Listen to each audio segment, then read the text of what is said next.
All right, we're live. Thank you for watching this on YouTube, or I guess if you're watching it later on Twitch, that's fine as well. But really, mainly talking to the YouTube folks. Thank you for being here. If you dig it, be sure to subscribe, comment. Not just saying that, we read the comments. The comments are rad. Actually, I need to start. You know what? It should probably be fun to once a week or whatever pull the best comments and post them up for the team in Slack. That would be cool. I was thinking about that the other day while reading some of the comments. So, let's see. Let me grab the latest while everybody's sort of coming in. Grabbing the latest.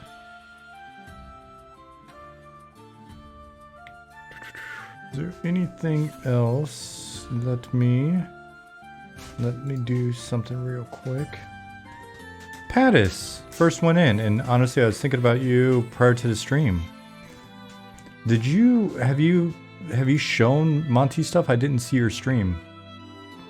Have you shown anything yet? I'm so excited to show some of that stuff off that was done earlier. That if you have, that's cool because I want to show it off. Continuing to get stuff set up. Let me hit display capture real quick to make sure everything's on the correct monitor, so I don't accidentally reveal anything crazy.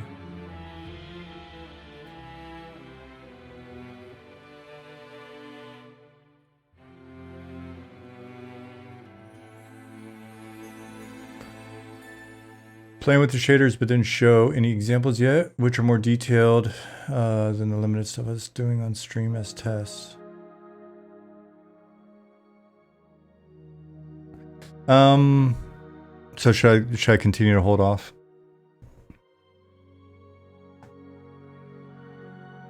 I'm just so excited.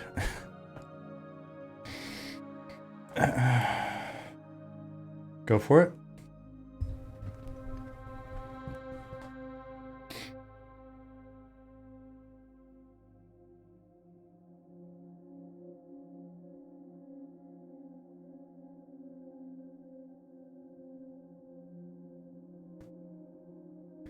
Examples are good ones to show. I guess the bonus would also be that if I show stuff, then you don't have to worry about whether or not something's been shown or whatever. I don't know if you even worry about that. I don't know.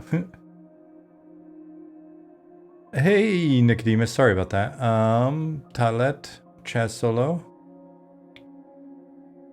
Hey, John. So guys, I'll be repeating this message a couple times, but not for super long. It'll probably be a shorter stream tonight. I've been streaming from like 8 to 11 or a little bit longer. Jasmine's got to get up at 5 in the morning to be able to get on a bus, to get on a train, to go to Hamburg for some dental surgeon training stuff. And then I'm going to wind up going up later, hanging out in Hamburg. But it'll be a work weekend because she's going to be in training all day. And then tomorrow and then Saturday. Saturday's supposed to be rainy anyway, so I'm just going to sit on my laptop.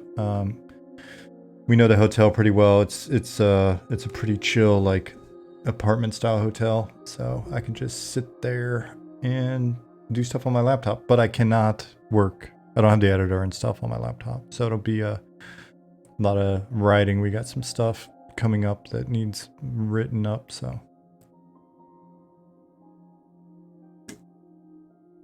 I'm trying out the white. I'm trying out the white Monster Energy. It says Ultra. Hopefully that doesn't turn out to be a bad move. Why is it Ultra? Am I consuming way too much caffeine? I didn't consider that. Maybe I will stream late tonight because I'm not going to be going to bed anyway. Oh well.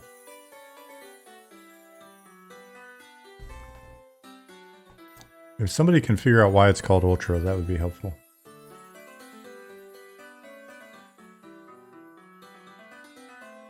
Yeah, 5 a.m. is pretty rough. I was up on Tuesday night. I was up till 1:30 a.m. and then got up at 6. And I thought I was maybe going to have to take a nap or something on Wednesday, but I wound up not taking a nap after all. I just did a shitload of garden work.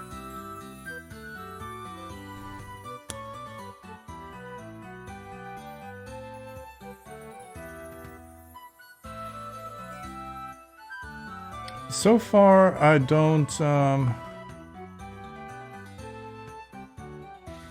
far I don't mind it. It's not bad. And usually I don't like sugar-free.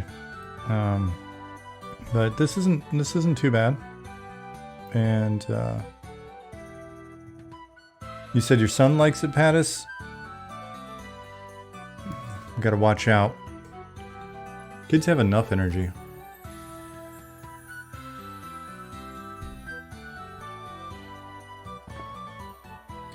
Not as much fan of the white can, but the white pineapple is pretty good. Yeah, when I was looking to find a white can at one of the kiosks, I saw pineapple, so I may try that next. I mean, it's not bad. It's better when it's cold.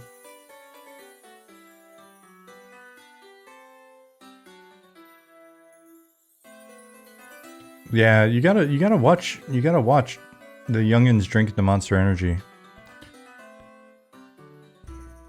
Too much Monster Energy drink. My alter ego of Kyle appears and I start punching sheetrock and look what happens. A lot of caffeine, 150 milligrams is like 2 strong coffees worth. Okay, well I'm gonna stop halfway. That should get me through the stream. I'll stop halfway, I'll put it back in the fridge, and I'll have it for tomorrow. And I'll probably need it tomorrow because what's gonna happen is I'm gonna wind up not being able to sleep. Exclamation mark.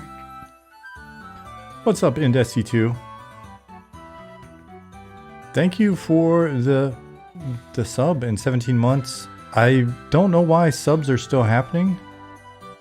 Those of you that weren't here on Tuesday, I let everybody know that I dropped my affiliate status to avoid tax complications and potential impact on healthcare and all that stuff here in Germany. So I was like, you know what?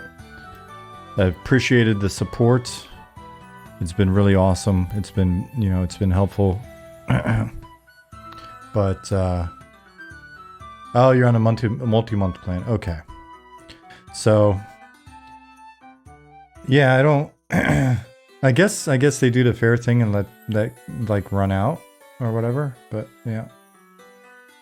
So I guess however it works, so. I'm sure the German government will understand. Dark Inside said, "Good afternoon. I'm playing DCUO on the PlayStation." Awesome. It's a cool game. Hey, Etris. Hey, Bitekeeper. If I didn't say that earlier. Thank you for the Monster Energy facts, Stout Tea.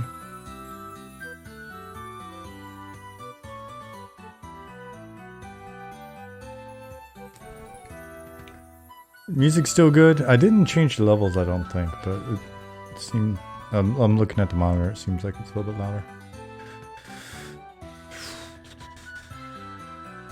louder. Grumpy said, how many people have come in and talked about the EQ3 thing? Excuse me. We only started 9 minutes ago, so you are the first.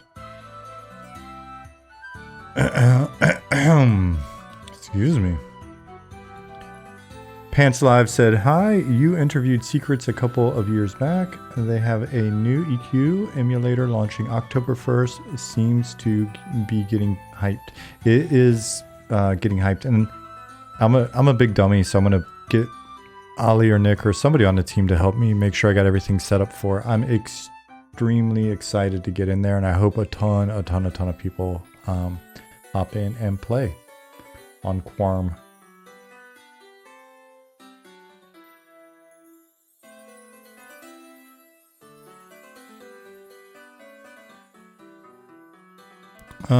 Let me get this going.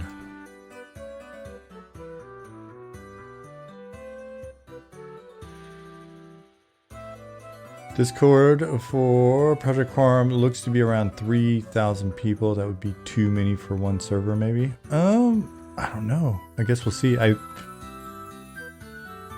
guess we'll see.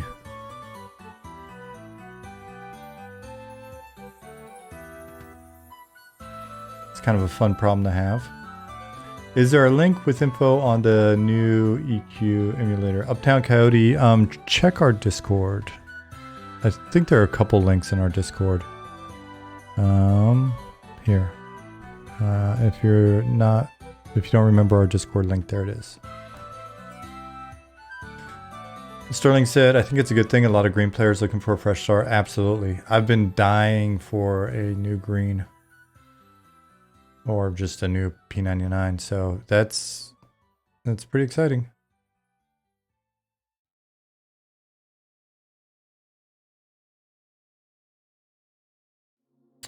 Dark Inside said, let's be honest, EQ3 is never going to happen. Daybreak is too poor to make a new game. Well, Daybreak is owned by a company called EG7. They're a Swedish company, and they own a number of companies. So the information that I believe, there's an article on MMORPG.com that gives a link to the video, etc., etc. It's like an investor's, shareholders video.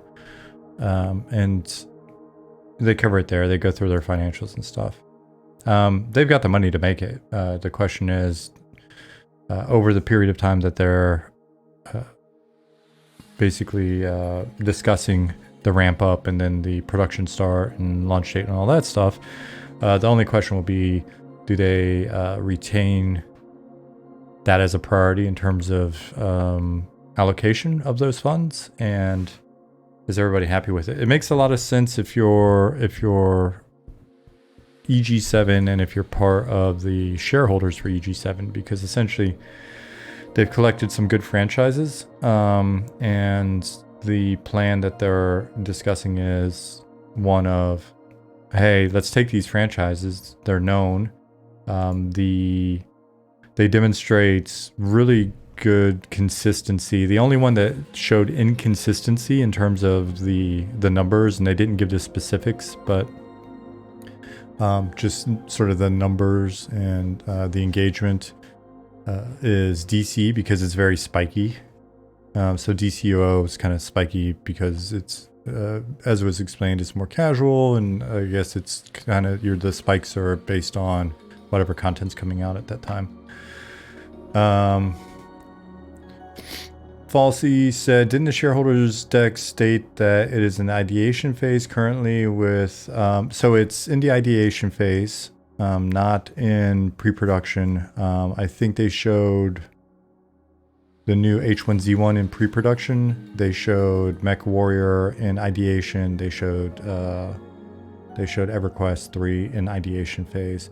They allocated 20 million for H1Z1, 20 million for Mech Warrior, and 30 million plus for EQ. There are some statements made about the idea of making the EQ3 game more, they're taking inspiration from Elden Ring, and the idea of being more hardcore, not trying to be for everybody, which, we discussed that a fair bit, and I think other companies are discussing that more and more. I think a lot of companies are starting to look around and go, the total market is so big that if you do go with something that's just a little bit more specific, like we've been saying, go with something that's niche, then it's just a matter of finding that niche, and is that niche big enough for you to sustain your business model, which if if they're spending 30 plus million on making a game, then, and that I think is with an assumed 3-year development time, right? Because they're really supposed to ramp up in 2025, but then they got a target release date of 2028. So, I mean, good on them if they hit that target. They may have it figured out, and they're going to go, we're starting here and we're ending there, and boom. Release date of 2028 is going to then, I'm assuming, factor in testing. All right, so it's because it's a release date.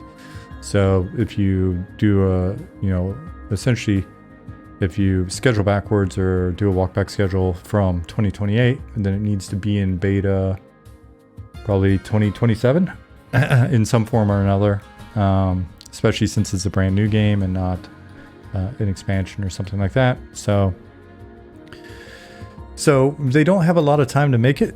So maybe the thought is that they've got a pretty good concept and a prototype or something already built internally, which would be cool. They've had time, and they've got a lot of expertise on the team. They've got a lot of institutional knowledge that's built up over 25 years. So the question is, Dark Inside's like excited about the Elden Ring example. So with that in mind, the question is, what does that mean?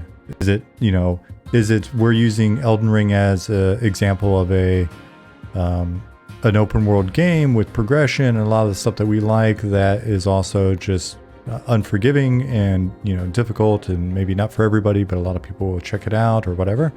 Or do they mean Elden Ring as in we're going to go action gameplay, right? And that's how we're really going to make it not for everybody, because there's both game knowledge that needs to be accrued, but also then mechanical skill right? And are they making it a multi, and this may have been answered. I've got to admit, I've skimmed it. I know Nick listened to the whole thing, and but I need to actually listen to all of it and see if he answers this question. So if you did listen to the entire thing, you can let me know if I'm saying something that's wrong, or if there's oops, I opened a static placement tool. That's not what I wanted to open. Or if they've answered this already. But yeah, if it's action style gameplay, then that's a game. I mean, it's a different kind of game. I'd still check it out if it looks super cool. At the end of the day, it's execution. Elden Ring is sitting right here. It's right there. And I really need to get back in and play some Elden Ring. I really wanted to play it more. I've just been real bad about not taking the time to play other games. These are the last games that I was actually spending much time in that aren't like just random CRPG or whatever for a bit. Elden Ring, Core Keeper, Salt 2, shout out to John, and Dark and Darker demo. It's basically the last bit that that I was checking out, and yeah. Ooh, I didn't mention Tuesday because I didn't have it with me. It's upstairs on my nightside stand. But yeah, if you don't mind, babe, I got the book. I got the RPG book, the CRPG book. It came really quickly. It came in a really, really cool box. Like the box, I mean, a normal box, but it's like printed really nicely. It was packaged extremely well. So now this book has made me interested in the company that published it, because they've got other books. So I definitely want to check it out. Check out some of their other books. So Bitmap Books publish it, and it is dope. It's such a cool book to just have on hand. I'm gonna carry it with me to Hamburg to sit on the couch in a hotel and read. Oh, it's heavy. My poor injured shoulders. So it is no joke. It is really beautiful. It came really, really nicely packaged. What's up, Nick? We were just talking about you a little bit. 40 months. The end of affiliate. 40 months later. We were talking about the EQ announcement on the EG7, the video from the shareholders meeting or whatever. And so I explained my understanding, having not watched the whole thing, but said you had watched it all, and was just commenting a little bit on it.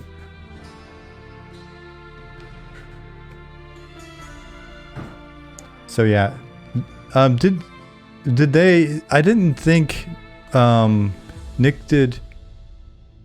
Did you? It's G, right? I always want to say J, but it's G. Where did I purchase the book? I purchased it from. I think I purchased it from the publishers. Hold on, I'll get it right here. Anyways, did he say? And then I always want to say ham as in like Hamad. But anyway, when he was using the Elden Ring examples, did he make any reference to gameplay, or was he strictly referring to the fact that it is a more difficult, more niche game that's not meant for everybody? I actually wound up scrolling back and forth and looking for some of the more specific financial info, and then some of what they were discussing with portfolio management and stuff. And I don't think I listened to all of the EQ related stuff, unfortunately, but I'll listen to it on the train tomorrow. Nick said gameplay too, because he mentioned having a ton of hours in the game because he stayed up all night dying over on a boss. Okay, cool. That is good to know. Yeah, that was the one part where I was like, I don't know if he was saying specifically the gameplay as in the mechanical gameplay, or if it was an analog. So cool, interesting. And it's interesting for us on M&M because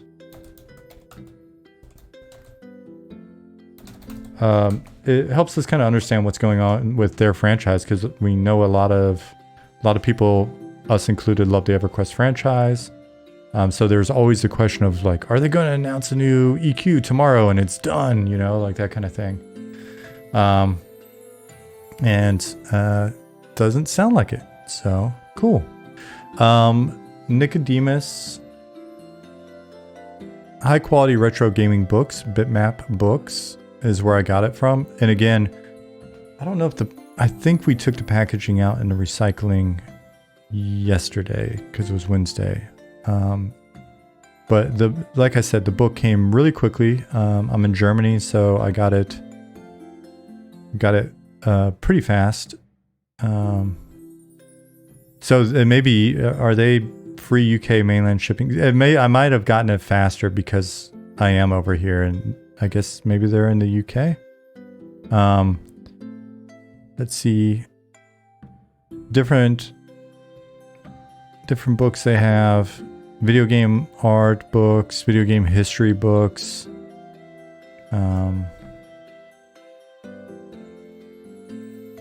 Yeah, so some really cool stuff. Not super expensive. I would say well worth the price based off of what I got in return.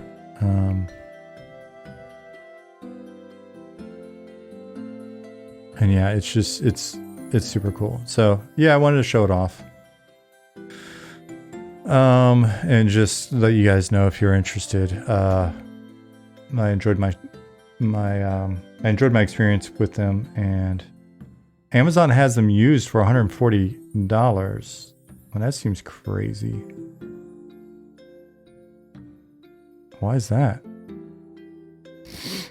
Shipping? I wanted to buy a new hat. So I really like this hat. I got it from GoRuck a while back. The GoRuck tack hat, lifetime guarantee.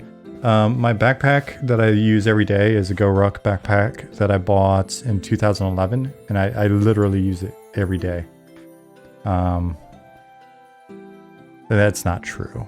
There are days when I don't go anywhere or whatever, but I've used it pretty damn consistently for everything for 12 years now, and it's held up. The canvas is a little thin in a spot, so I really like the GoRuck stuff. I bought the hat. The hat is $25. To get the hat shipped from the US to here costs $75. So needless to say, I can't order the GoRuck hats. So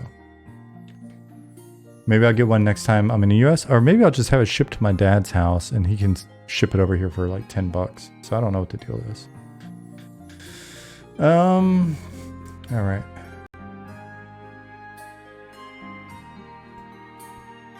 Yeah, just get it from the publisher. That sounds like I don't know why that is so expensive.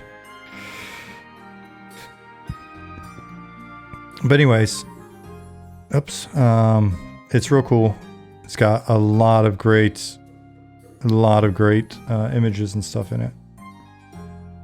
Man, I bought it like as a just like a nostalgia energizer, right? There's so much cool shit in these old games, and it's so nice to like read the stories about them and look at some of what they're doing. And this next section coming up here is cool because it's in this section. It's funny because different people, they've got like 140 some people writing in it. Hey Keith, thank you for 13 months. This guy is an instructor, and so he's over the years been having his students play some of the old CRPGs, and then he says here, but I've noticed a general downward trajectory forming over the last 6 years or so. Gradually, my students have grown less and less capable of handling one particular assignment, Ultima 4. To be sure, they struggle with a game like Planetfall, but when they finally learn the game's syntax and heed my advice to map their progress, it's mostly a question of puzzle solving.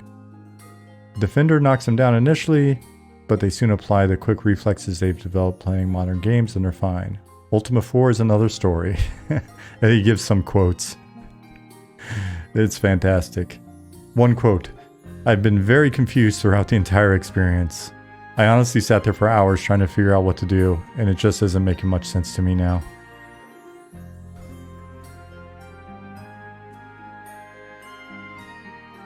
And so they had 5 days to play Ultima 4, asked them to make as much progress as they could in that time.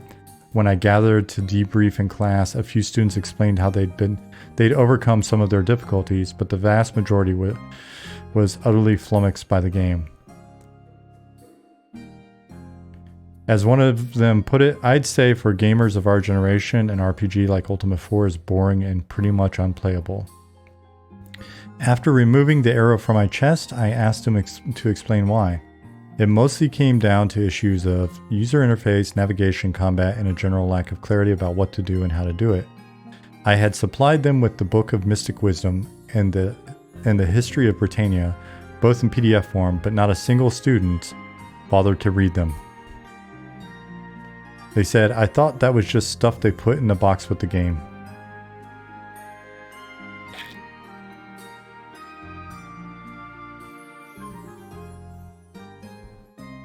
Yes, I replied. They put them in there because they expect you to read it. Wow, he responded. Mind blown. Books are for reading? What? Mind blown. Nicodemus said he ordered the book. It was $60 with shipping to the US. Cool, man. Let us know how long it takes to get there. I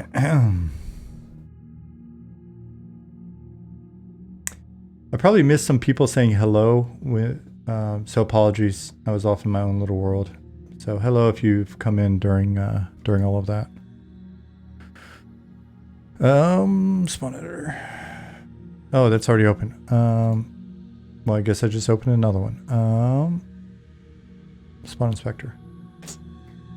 In the times of TikTok, reading a sentence takes longer than a typical clip. Yep. I feel that as the elders of this seculum, as we're approaching the fourth turning, we need to step up and honor our roles and encourage these youngins. Generation Alpha, Generation Z. We got to get them reading again. We got to make game manuals great again. I don't know how all that's going to fit on a hat, but we got to do it. Mikobite said, I was poking through Art and Arcana, the big D&D art book, yesterday to get the nostalgic juices flowing. Well, now that I'm buying books and stuff, maybe I will actually pick up that one. It's amazing. It's been a big inspiration. Hamad has a copy of it, and so he'd be like showing stuff when we were riffing. Let's see. All right.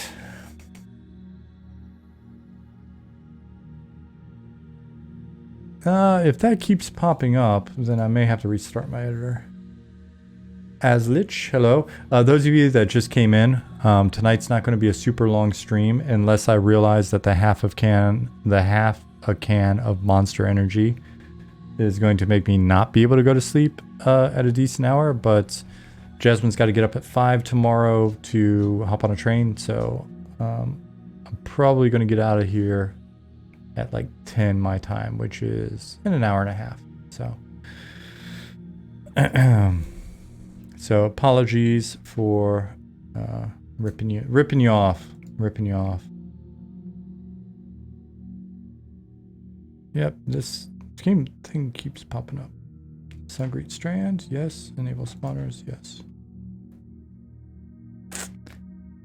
Mikobite says it's got some great Errol Otis and Jeff Easley paintings.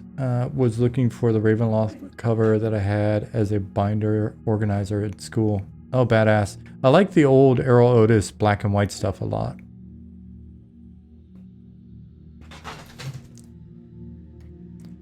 Chad said, totally agree, reading is awesome. About to finish up reading Lord of the Rings to my 7-year-old. He loves it so much he's been reading books to his little brother now for bed. There's hope.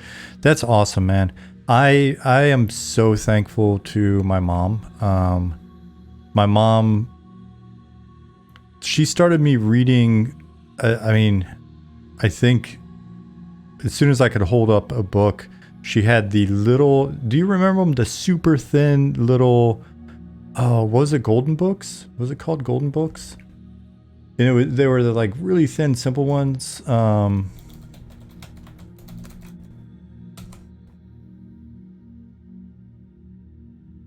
Yeah. These guys.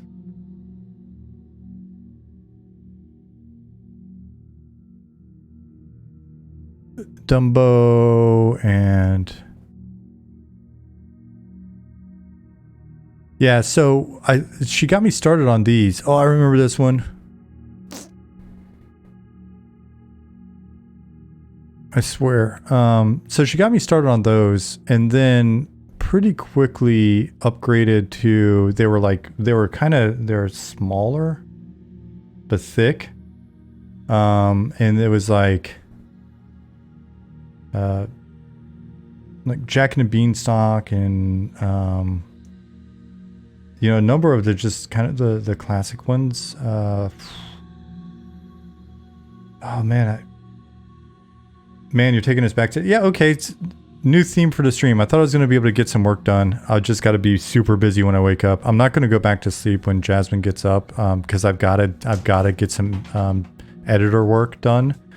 And today wound up kind of being a wash. My 1 hour appointment to get a shot in my shoulder.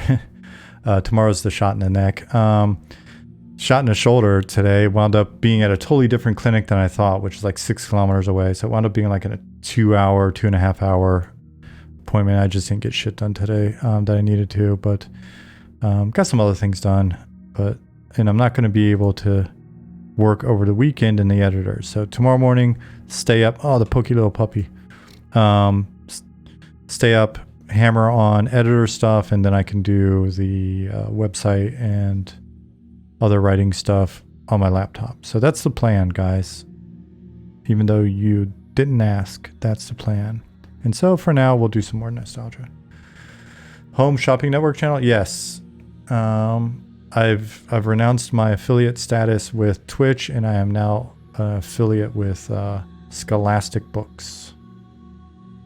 What was the other book? I wish I could. They were super cool. They were small and then these thick.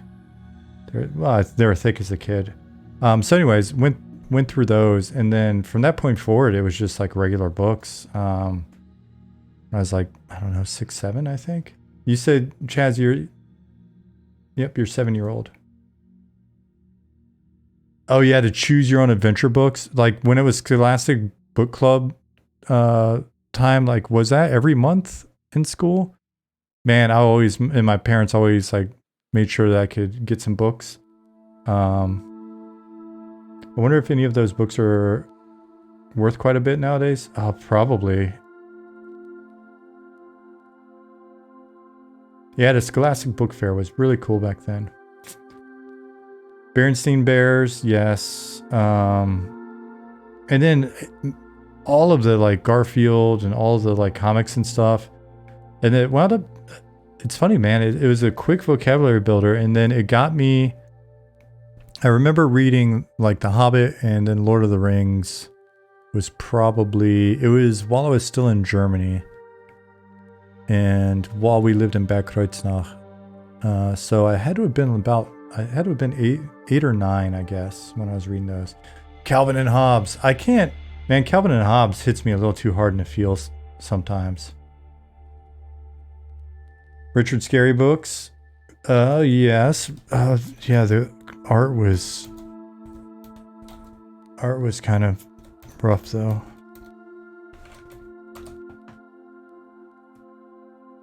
Oh no, it's not. I was thinking of a different one. I remember these.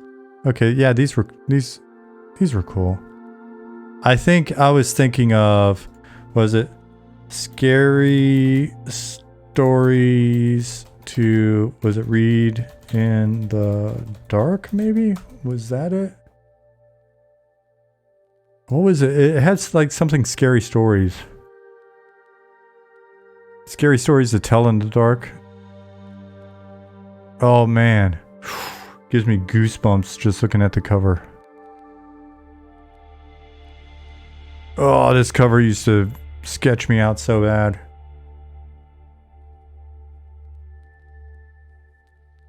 Those illustrations are still cursed to this day. Yeah, right? This is not normal. We were a different breed. We were reading books like this, drinking out of the garden hose, jumping our bikes off of stuff. Did that book have Bloody Mary? It may have.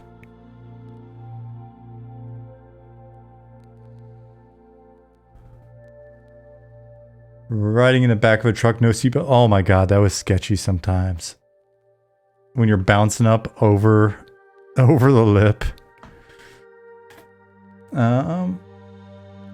DDJ, yeah, Far Side was awesome. Honestly, I devoured, and I would like read and reread all of those like comic books, all of the Peanut stuff. Bloom County. Yeah, it's weird because I read Bloom County at an age where I don't know that I was old enough to fully understand it, but I do think some stuff sunk in. Hey Liz, what's up? No worries. There's no being late here. And there's no stopping the stream early. It's never too early to stop the stream. Remember that. Don't hold it against me later.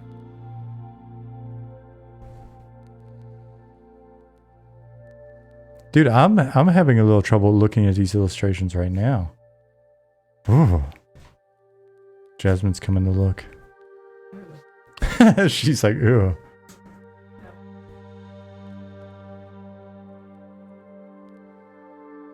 You have death allergies, so you're struggling with some chores. Sorry to hear that, Liz. I hate when my allergies flare up. Alright, so let's see. What in the world?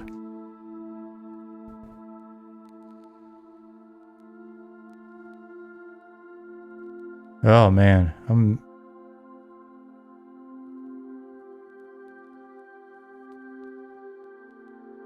Ooh. And then there are the shows, right? Remember Tales from the Dark Side? Anytime I heard that music, I was not a happy kid. or whatever it was. Like when it did the color change to black and white. Oh, I just gave myself goosebumps again. Oh, man.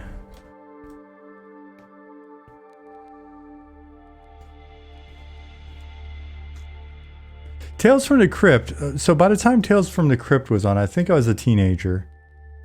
And that wasn't quite as bad. Because the Crypt Keeper was so silly. It wasn't as disturbing. I think. I might be wrong on that. Unsolved Mysteries was the scariest song ever, though. The Robert Stack's voice is iconic. But I don't remember if Unsolved Mysteries song. I'll have to look that one up. I can't play it here because they'll mute the audio, I'm sure. So I'd have to actually dig that up. But the I will say that, you know what? Let's just make some new guys for this.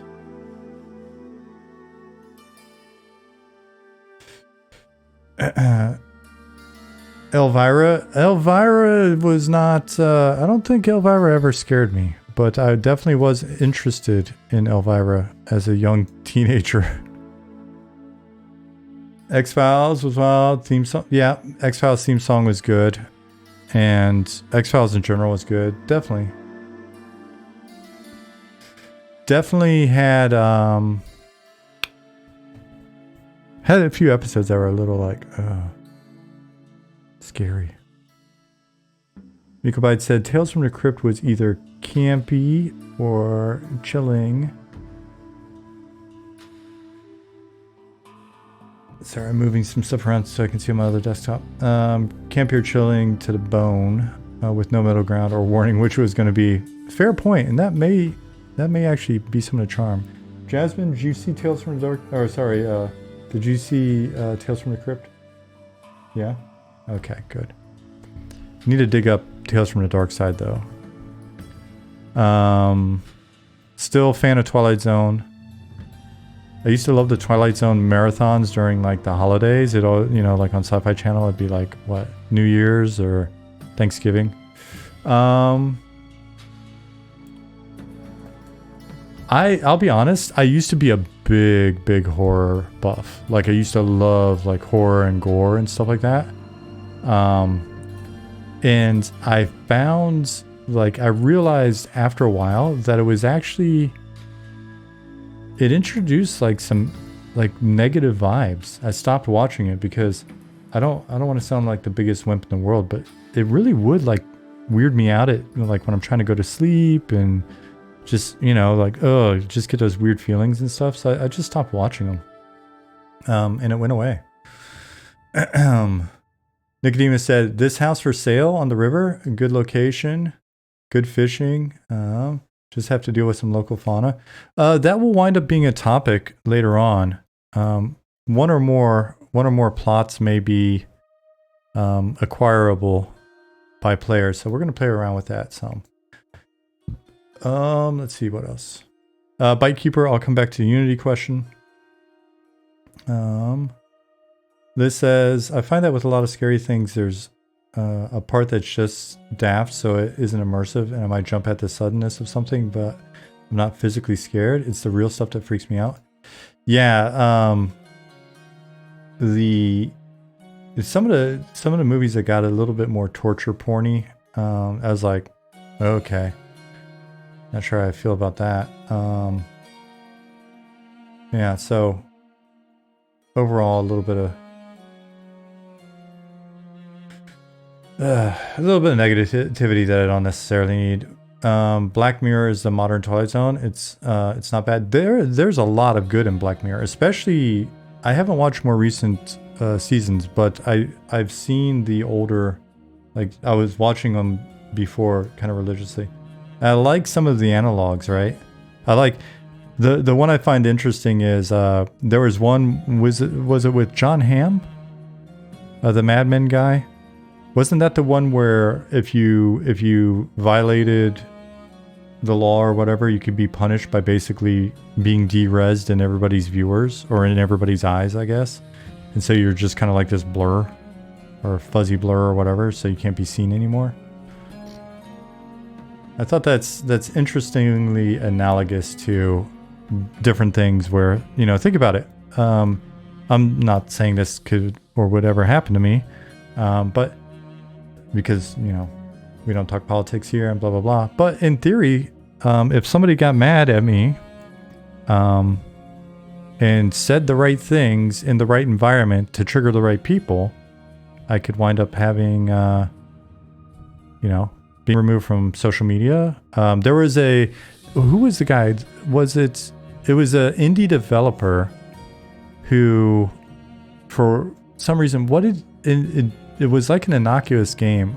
Was it the guy that did, or guys that did Super Meat Boy or something? Anyways, there's like an indie developer of that style, like pretty well known, pretty big following, pretty successful. And for whatever reason, Google got mad at him, turned off his Gmail account, all of his like work Gmail accounts, all of his data that was being stored in like Drive and stuff like that, he no longer had access to. And all of his content was scrubbed from YouTube. And he hadn't done anything. He was like, I'll have to dig it up. Rick Hogue did a video about it a couple years ago because the guy was just like baffled. And it just shows you how quickly, like, it shows you how much we're dependent on other people's platforms for all sorts of shit if you're running a business like this, or, you know, a number of things. So it's interesting because that's very much a Black Mirror thing. So I'm describing that with no politics involved. Like I said, I don't think anything this guy did was political or social in nature. Like, it was just some weird shit that happened. And he's like, how do I get all this stuff back? And they're like, thank you for contacting customer service, but we cannot tell you anything. And then it was just like, shit. So he raised a big shitstorm because he has a lot of followers, indie guy on Twitter. And then it wound up, because enough of a hubbub happened, he wound up getting his stuff back. It was just wild. So kind of along that vein, going back to the question about Unity. What's my take on Unity? So I'll say my take instead of our take, but I will reference us in a bit, just because that's, I think, also part of the question. My initial take on it was, it didn't look super smart, but I have a tendency when stuff like that first pops out, and people start reacting wildly, I have a tendency to be like, hey, can we calm down a little bit and stop reacting so wildly and like actually figure out what the implications are. We did a pretty quick assessment of what it would mean to us as a business, based on our business plan and sort of our predictions or whatever. Because we are a subscription-based MMO, and sure, I guess you could pirate the game and get a bunch of installs on different devices. And when it was first announced, I guess you could install and uninstall and do all sorts of shitty shit that it sounds like were addressing even before they backtracked. We were looking at it and we're like, overall, the deal is kind of okay for us, good for us even. And it doesn't have an impact except for the edge cases. So we're like, all right, not that big a deal, but watching the handling of it, it hasn't been handled well. It doesn't look like it was a very well thought out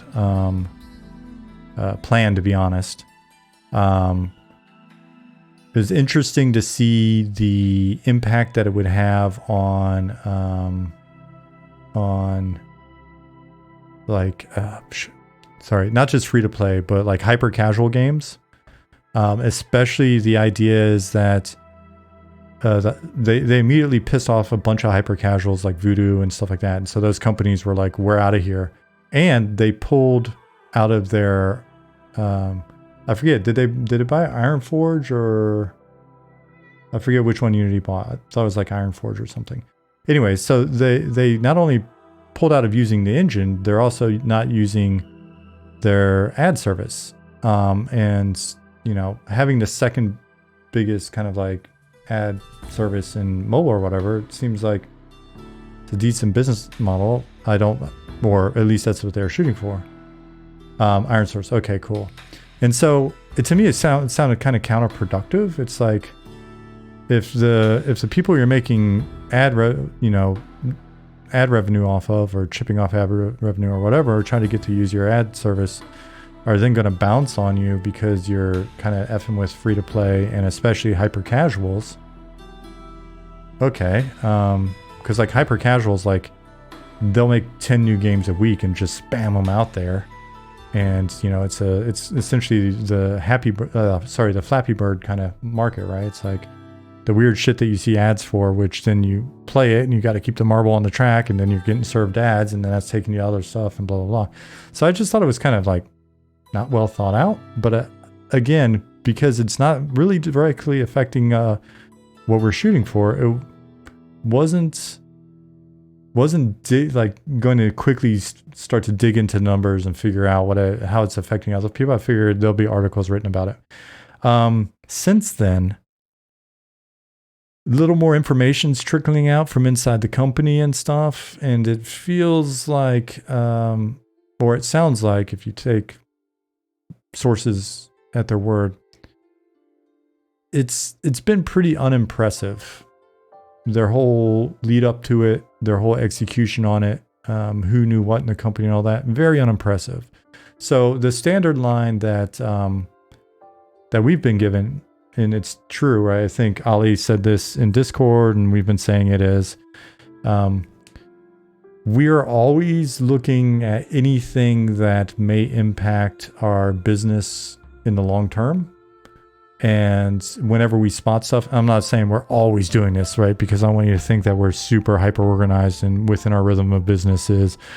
Every second week, we get together and review our, contingencies for X, Y, and Z, and make sure that the continuity plan is updated and blah, blah, blah, right? But when stuff like this happens, it is a nice little reminder and be like, all right, so what would our plan be if we wanted to switch engines? Should that need to be a thing? Do we understand the impact on us? Are there things that we can do in advance to prepare for that? Is there where would we want to go? Uptown Coyotes, like Godot win. Like, which one would we go to if we needed to go to an engine? Are there opportunities in doing that for a company like us? What would those opportunities be? So that's the kind of thinking that it's immediately triggered in a situation where it's like, oh, right, yeah, we need to kind of dust this off and make sure that that we do have a plan, right? Because we appreciate all the support that you guys have given us over the years. And the cool thing about this project is when we say that, we mean being here, sharing the information. Those of you that have subscribed to the various streams that we have, that's been super cool. But that's the only cash we've taken so far. So when we say support, we really mean support. Coming in here and chatting and being willing to, be a part of the little crew that shows up here it's a big deal. We've learned a lot from you guys, etc. And so we feel that the support that you've given us so far, right? Like when I'm like, hey, thank you for 17 months, or hey, thank you for 13 months, or hey, Nick, thank you for 40 months, even though Nick provides support in very obviously different ways, being Nick. But, we have people in here that have been following the streams for quite a while and stuff like that. And so to us, that's an investment. You've invested your time with us, and we really appreciate that. So we don't want to squander it, and we don't want to fuck it up, right? So, yeah, when stuff comes up like the Unity thing, we watch it because there are some things, like for us, I like the engine. I don't mind the engine at all. I think the artist would prefer to be in Unreal. I think, other people on the team would probably prefer to be on Unreal. Some people may prefer Godot. Some crazies on the team may even be like, why don't we create our own proprietary engine or whatever. For what I use it for, mainly just looking around at work instead of actually doing work on stream. It's what I mainly use it for. Just kidding. I've enjoyed it. I don't mind it. It's been cool. I think it's mainly the project that makes me think this way and not the engines, but I've had a lot more fun on M&M and working in Unity than I did in Unreal with DCOO. But I think that's just because we got things up and running a lot faster, and we got, it's been pretty easy for Ali to get us up and running. And then since then, it's been really good to get the support that we need from the other programmers and stuff. So I don't have any personal arguments against it. A lot of what we do in Unity is actually being done in our databases, right? And then we get some nice interfaces for the databases and stuff, like Keith and Ali have worked on stuff in the past, and boom, right? Like I got this, oops, I keep grabbing the wrong shit, but I need a better handle. I got this over here, and yeah, it's fun. I like it. Yeah, Zukin. I like dungeon decorating in here. It's been pretty chill.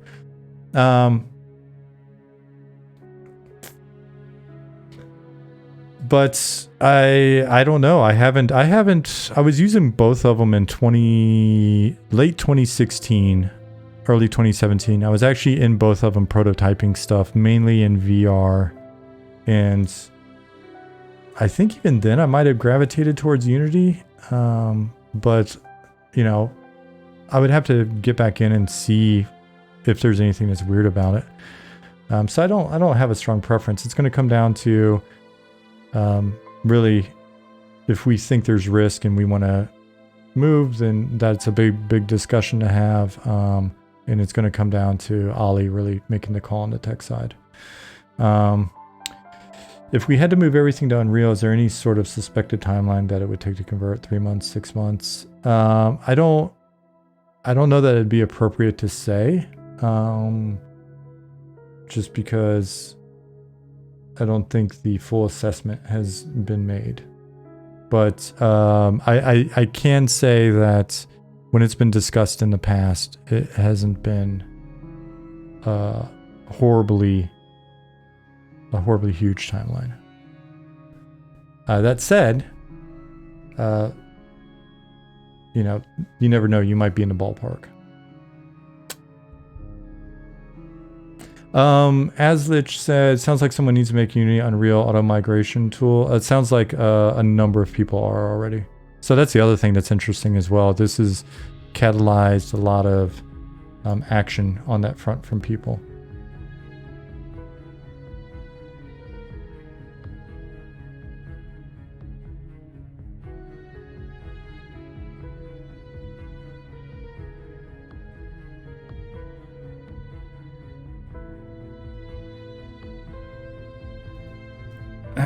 Yeah, I don't know that it's a speed bump, and I don't know that it's a mountain. I think it would probably be something that's a bit more of a dedicated chunk of time that's not insignificant, but when you're making something that's supposed to last for years and years, sometimes you factor that in. The question I have for processes like that, like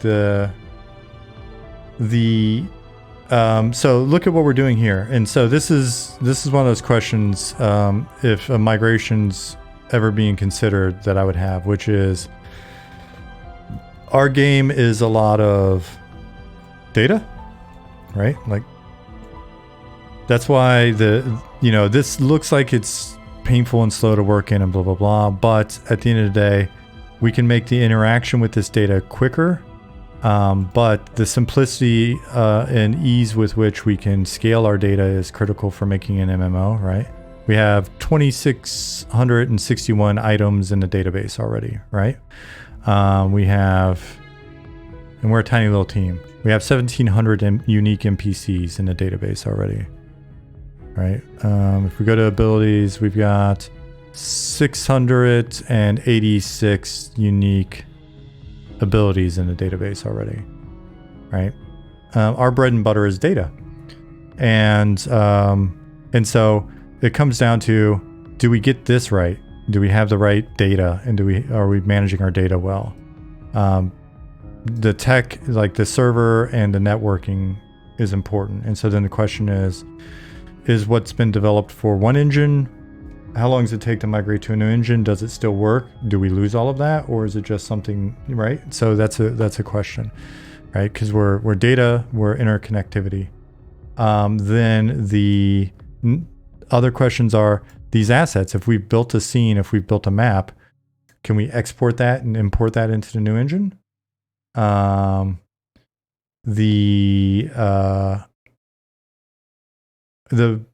data, does the data migrate in the same way, right? Because it's based off this bandit spawns at this position in this scene, right? The x coordinates 2188, the y coordinates 28, etc. Right? So and then the question is, or I guess the idea is, if there's a delta, can scripts be written that basically go through and update everything to be in the right positions and all that stuff? So,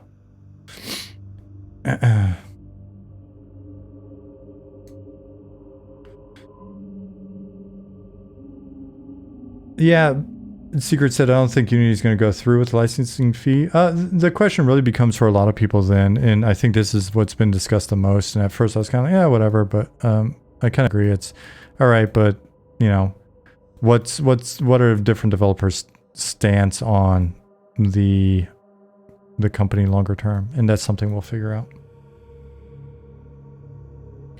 Hey Brex, what's going on? Things are feeling good. OG Proof said, do you think we can get some more variety in rock textures for the walls? Yeah, you're gonna get more variety in textures overall. This is placeholder stuff. I have Pattis is, if you have not watched Pattis's stream, Pattis just started to work with some of, let me know if I'm saying it wrong, Pattis. Pattis is starting to work with some of the new shader stuff that we're doing. So be sure to pop over there and check that out. So follow these guys.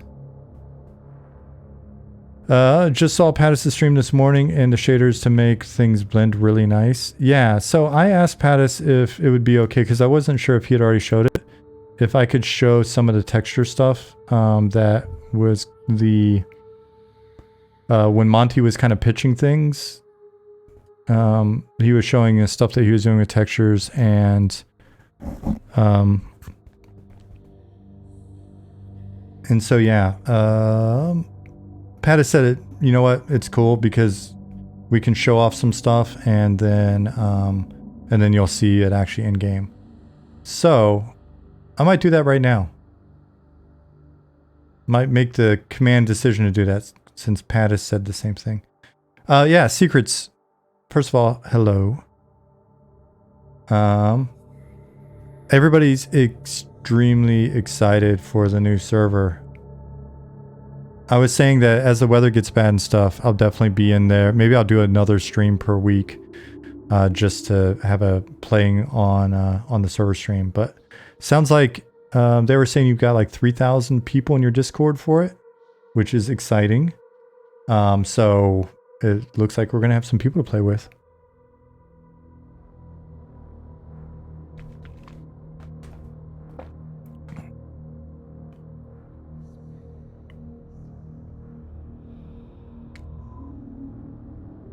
He said, remind me again the rule set. Yeah, please do that while I look up some of this shader stuff.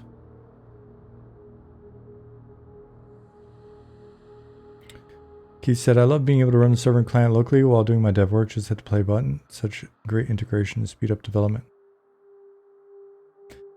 Yeah, I mean, stuff like that, you know, wherever we end up long term, that's yeah, those are like rate of iteration, all that stuff are definitely critical factors. Let me...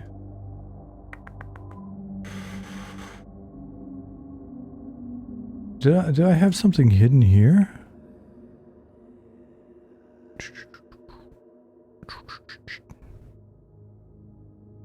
Maybe? Maybe not. I will dig into...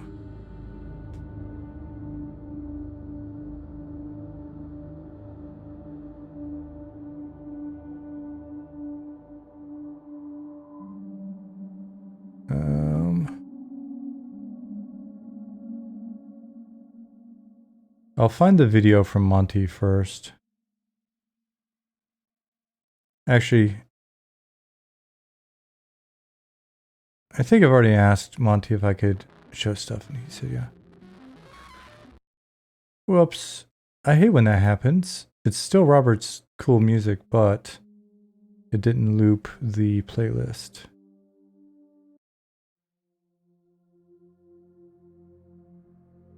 Loop it. Alright, so let me go back. Let me find...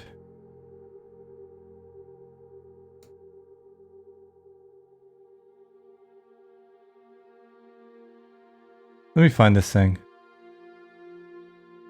Because, you know, I can't keep a secret. This is the longest I've kept a secret in a while.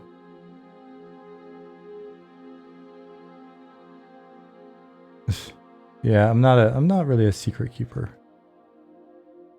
Secrets has no keeper. No one can contain secrets. Isn't that right, secrets? What you keep me for?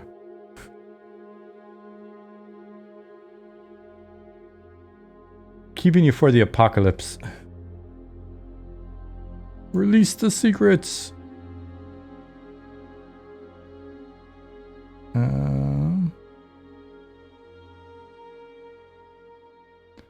Let me find which of these videos is the video.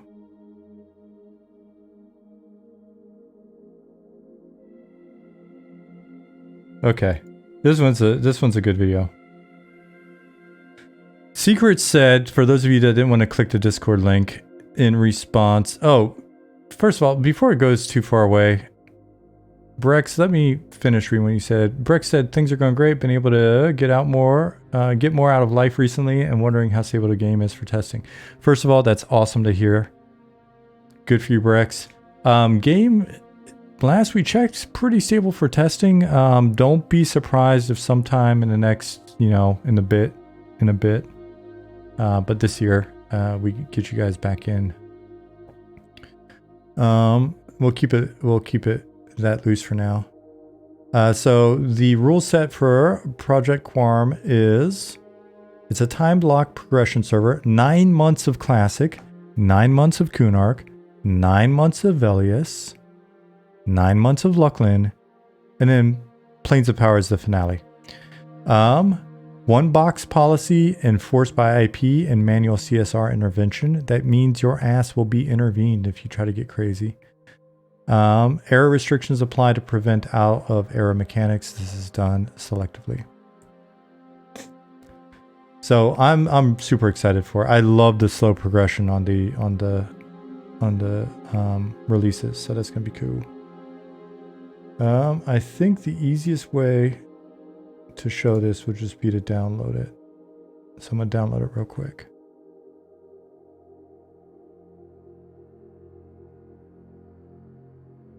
All right, so I'm gonna show a little bit of, since you're asking about textures, and it's funny because I was just talking to Pattis about this because he's starting to use it now.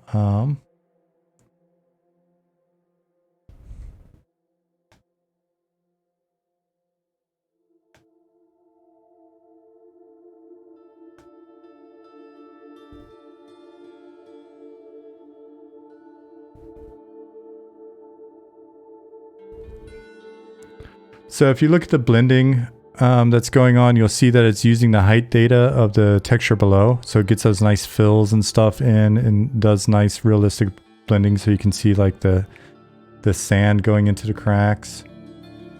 So it allows us to maintain like the hand painted look, but just have it look a lot, you know, because people have been asking a lot about, if you look at we'll show the current sort of placeholder road at the moment, and you kind of get the feel for the difference of what it's going to look like with the blending.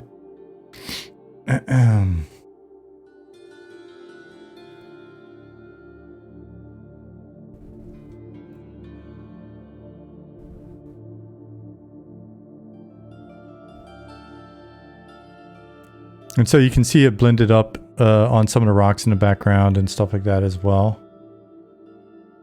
All right, like if you look back here, all right, and you can see just playing around. So this was a pretty early experiment. So you can tell the difference in look between like this and then this at the moment. Then we'll be working on textures themselves as part of this. We'll be revamping a lot of textures, making a lot of new textures. And there was there's something, let me look in art discussion and you'll see one of the other fun benefits of this, if I can find it.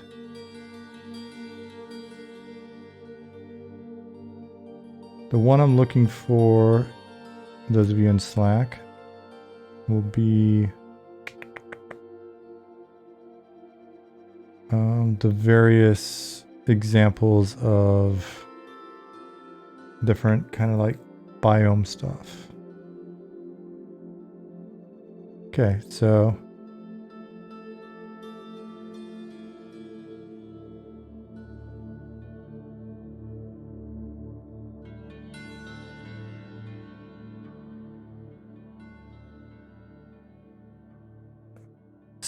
just with some relatively easy manipulation of the shader, everything in here is the same shader or same textures. I think I'm saying that correctly.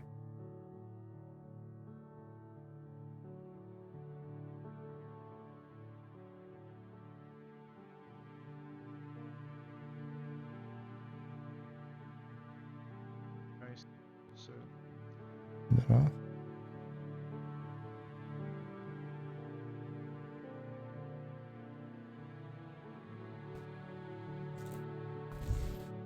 Yeah, so that allows us to really go in and explore things and play around with stuff. We'll be playing around with changing these values in data on the fly as well. We mentioned, if you look at our roadmap, we have seasons, should be on the roadmap. One of the things we wanted to do is like seasonal transitions for certain zones or biome types and stuff like that. So we'll see, we'll probably see us playing around with that as well.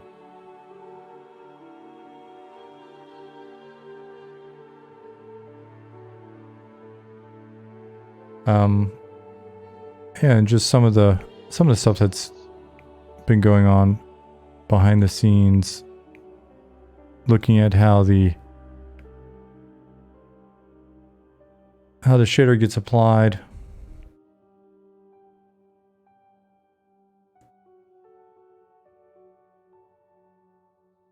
So I expect if you watch Pattis's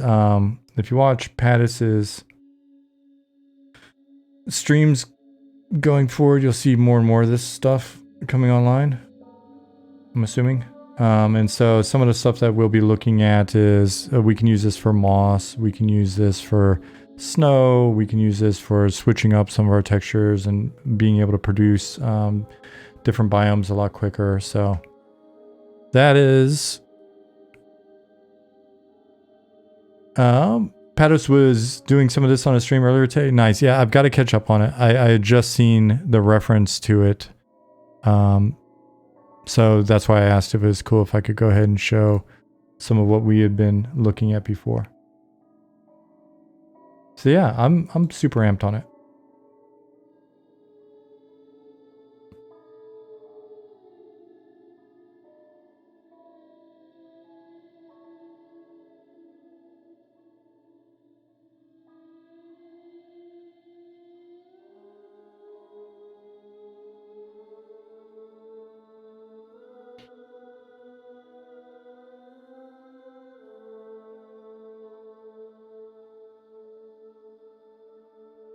Let's see, make sure I didn't miss anything.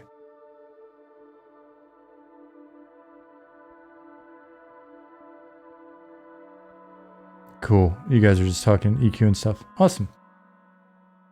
Cool deal.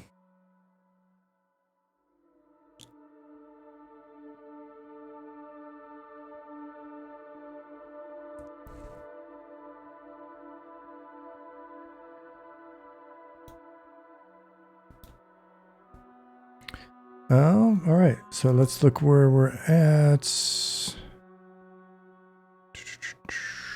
131. All right, let me double check in the DB. Have we ever shown the kinematics POC Goblin did? Yeah, back when he was first doing it. Haven't shown it a bunch just because when we first showed it, it was like we're experimenting with this. I know there's some Zukin had some thoughts on it, had feedback and stuff. So I figured that's one of those things that's more in the Zukin camp. And so wherever we land decision-wise on some of that, then and we put that in the. I thought we showed some of it in one of the updates as well. I think there's actually clips of it in an update as well.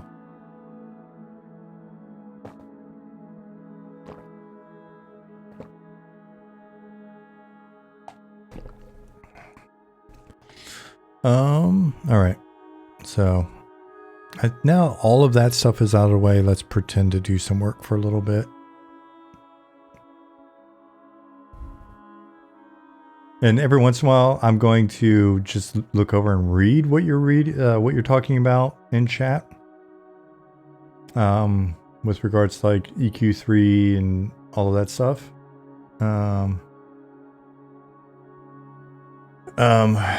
So, but I'm not going to read it out loud. There's just too much going on. Apologies if you can't keep up with it on the bottom scroll bar, YouTube people.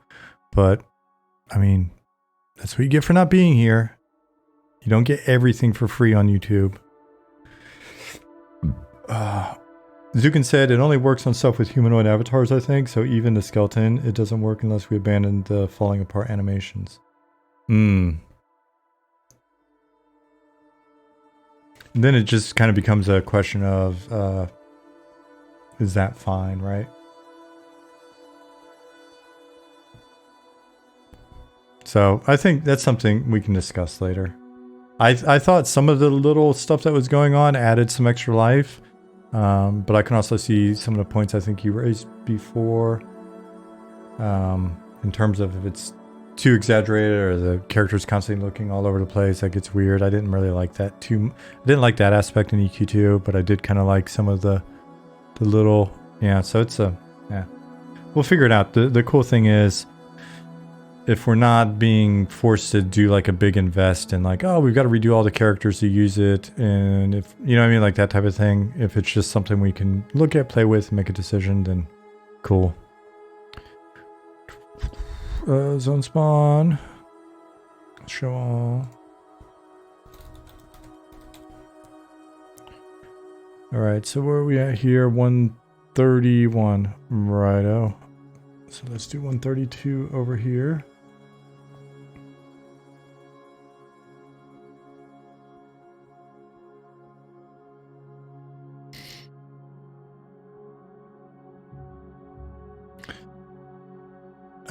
Oh yeah, I suppose it's which part of the system you talk about, I guess. I was referring to the foot placement one. Ah, okay. Yeah, I just immediately think... I think it's, oh, sorry, anytime I think of it, I just think of the looking or whatever.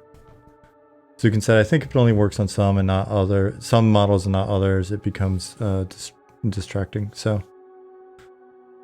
Yeah, like I said, I feel it, to me it felt a little bit like the little bit of cloth physics.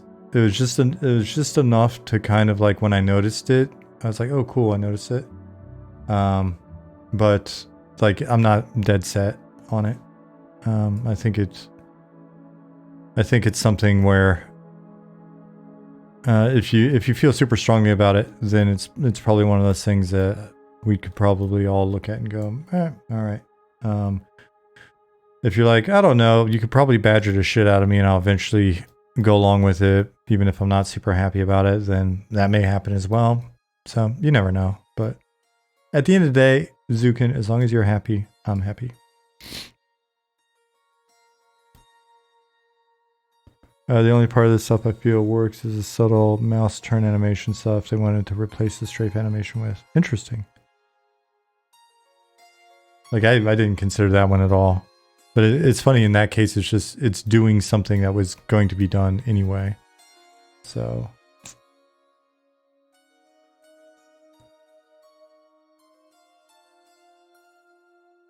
Zoidberg said, but ray tracing?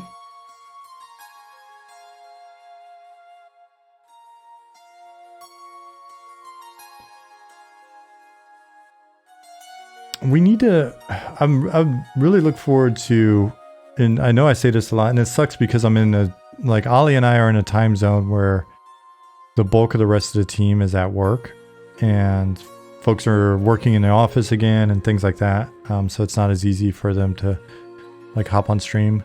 But, and I don't know, maybe we need to do it on some weekends or whatever and do like weekend streams. But I really want to get stuff in. What am I saying? I really want to get opportunities where it could be like, you know, folks from the art side and Ollie, you know, and like, and I can sort of moderate or ask questions for you guys or whatever. But then you can get into all sorts of details, and they can give you like better answers. Socratic Duck said, I just want to make sure that the gnomish booties are ample enough. You know what I'm saying? I know what you're saying. My wife knows what you're saying as well. She just snickered in the other room. I just heard her though.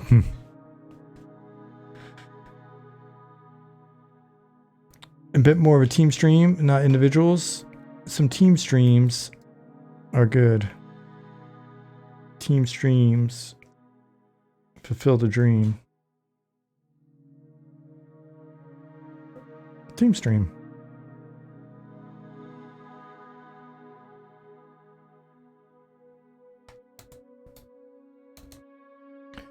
Team stream. I think Sean confirmed a booty slider some months back. I confirm all the good stuff. Now, that doesn't mean that the good stuff's actually going in, but I will definitely confirm it. I'm just here to amass viewers.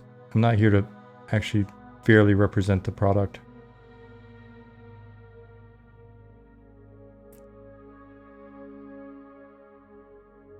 Bruce Malt said, those are my favorite kinds of confirms. Exactly.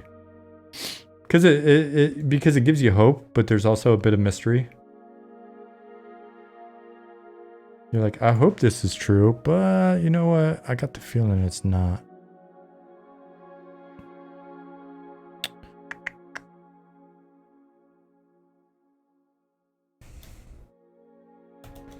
Did I tell you I learned with my goofy hand that I can just hold control down on the right side and still do all of the various commands. It's just not as fluid for me yet. See, I keep messing it up.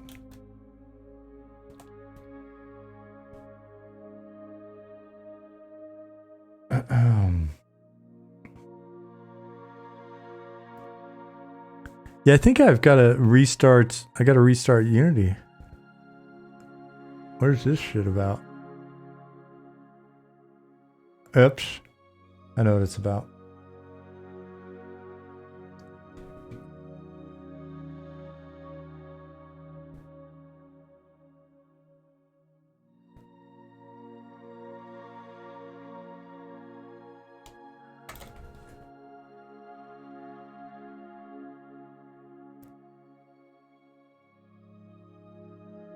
Oh man. Do any of you guys have dogs or cats and they start licking in the background or when you're in bed? And they just start licking and licking. Oh my god, it's annoying.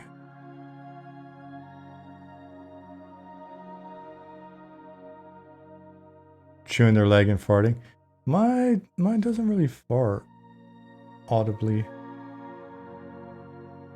But he does.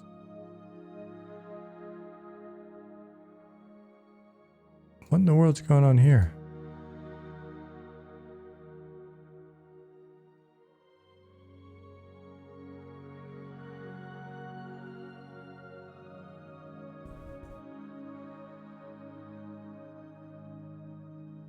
If I dump this data, disable.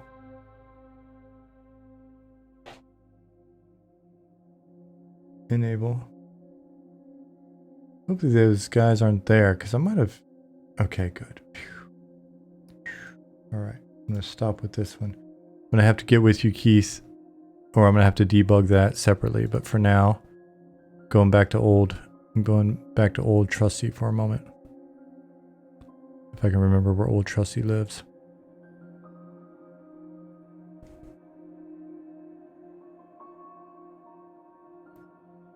Yeah, it popped up like, because I put in the, and maybe it was, dude, I'm always so distracted when I'm doing this, so it's not you. But it's like, I typed in the 131, 132, 132, and it gave me a 5 and a 6. I was like, oh no, please don't overwrite whatever that was.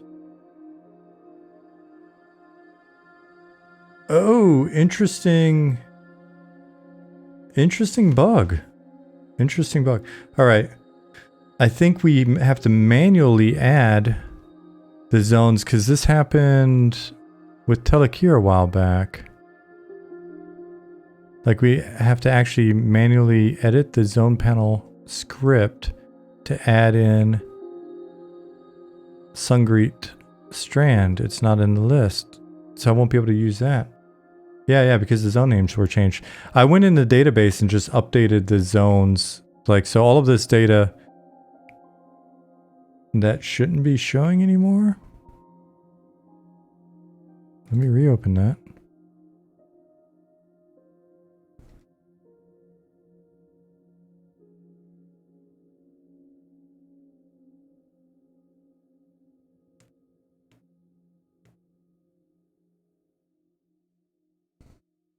Okay, now it disabled it.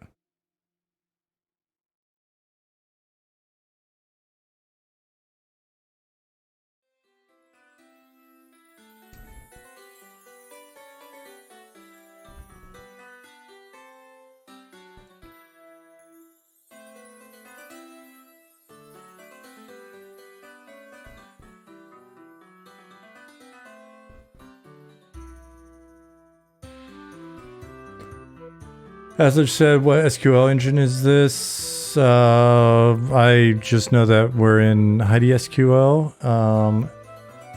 When we're interfacing with it, I don't know if there's like a separate, like, Keith, you know, is it like something else in the background?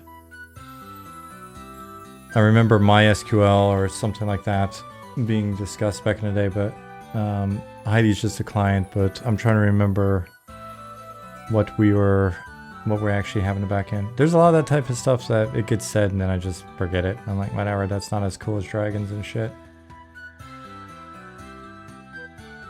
Well, it says MariaDB in the bottom. MariaDB. Where are you even looking at that? What in the world? Oh yeah, right there. Yep.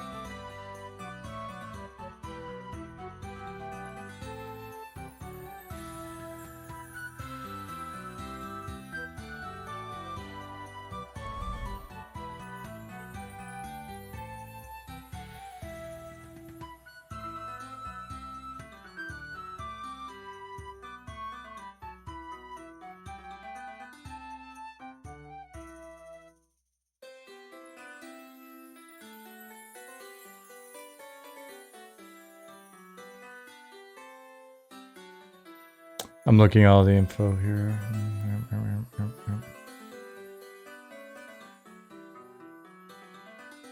Cool. Yeah, so what's going on with this? Let me try one more time.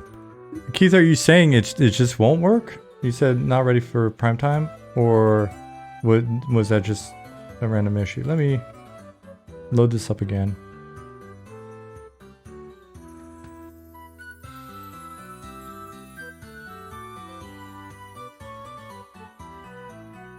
Alright, so I'm looking here. Auto. Let's go 132. Turn auto off.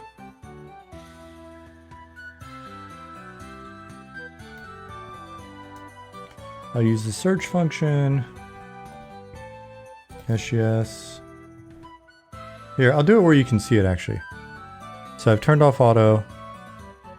The editor doesn't take into account orphan commands from the spawner, so if there's any lingering data in DB, the save won't work. Are you by any chance from Switzerland? I used to know a lot of people using it there. No, I am not from Switzerland. I am a real American.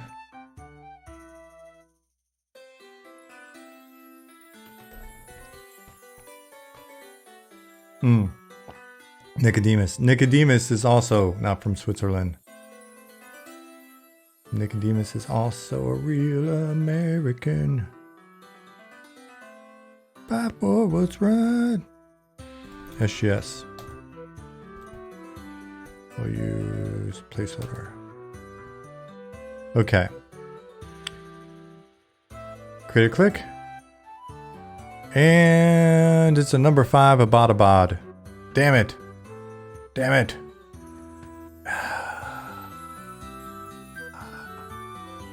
Oh. My dreams of adding a guy to this dock have been dashed. Dashed.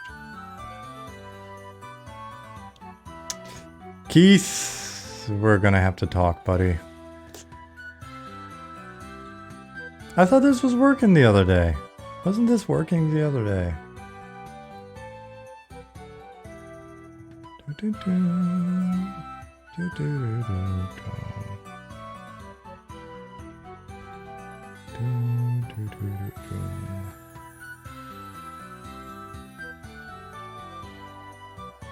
Close this window. Hey, Death the Gnomes. What's your mean ass name?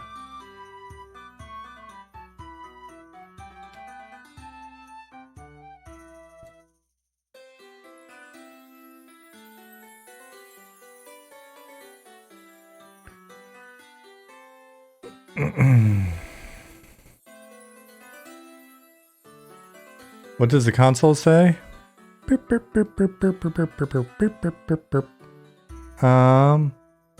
Yeah. So I only drank half a can of this white Monster energy drink. It is definitely ultra. Glad I stopped at half a can.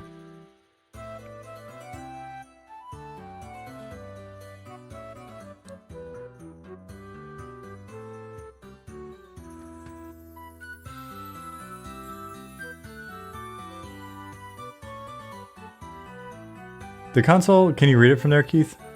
You may not be able to read it. Here, I'll send it to you if you can't read it.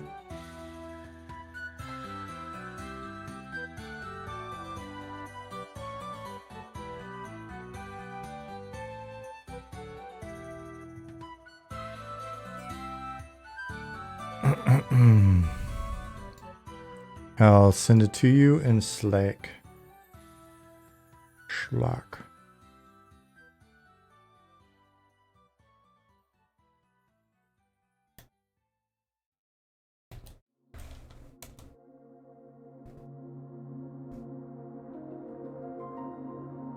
You don't see any relevant errors. Yeah.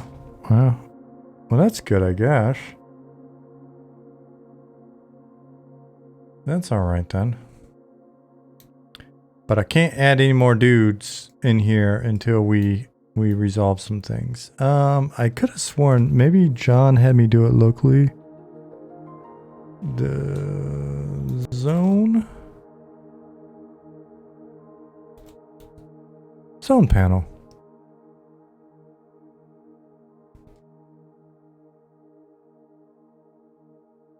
Yes.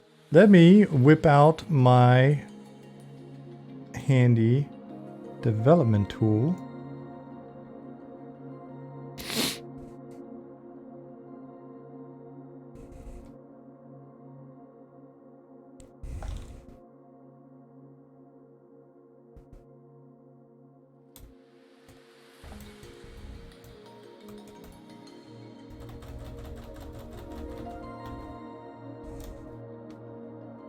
Aslich said, Notepad++.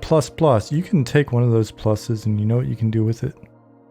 And then you can take the other plus, do something else with it, and then you know what you got? Notepad. I have plus. I used to use it a lot. I don't know why I don't use it. I don't know why. I think because it just feels too powerful.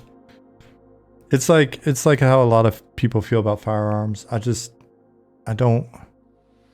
First of all, you're right. Autosave would be kind of nice because I typed shit in here and I didn't forget to save.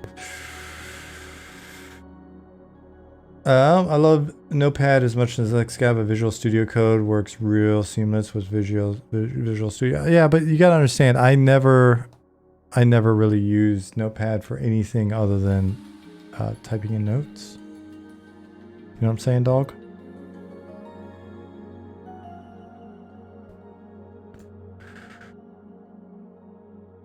With Unity, yeah. I don't do any big brained work on the project, so I don't need VS Code. I am really feeling the Monster Energy Ultra.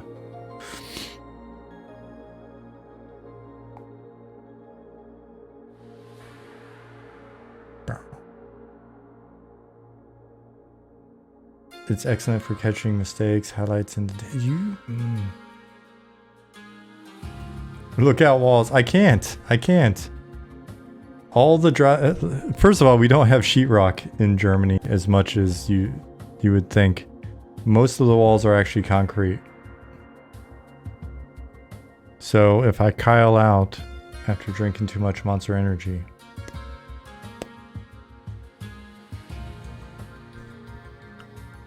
did I break it?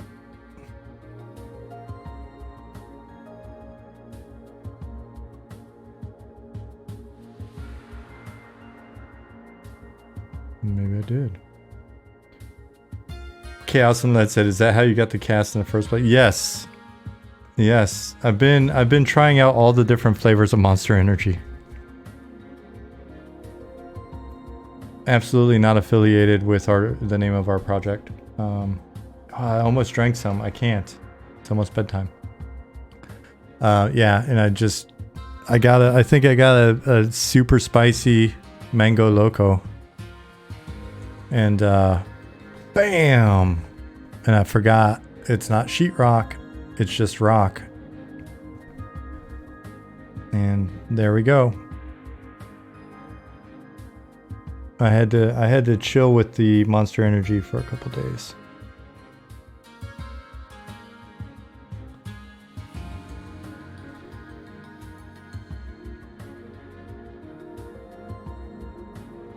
Bam!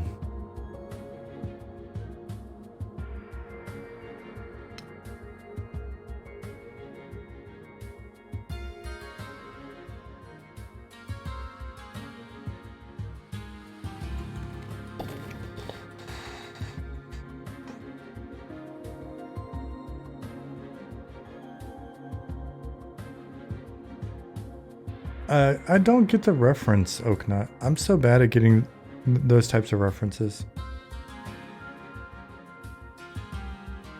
You said that. Yeah, I was definitely not going to get a Bug's Life reference. Like a Rock, Chevrolet. That I do get. You said it's a rock, Princess Dot, and for whatever reason, I immediately just thought of the rocks that popped up in the Bog of Eternal Stench in Labyrinth.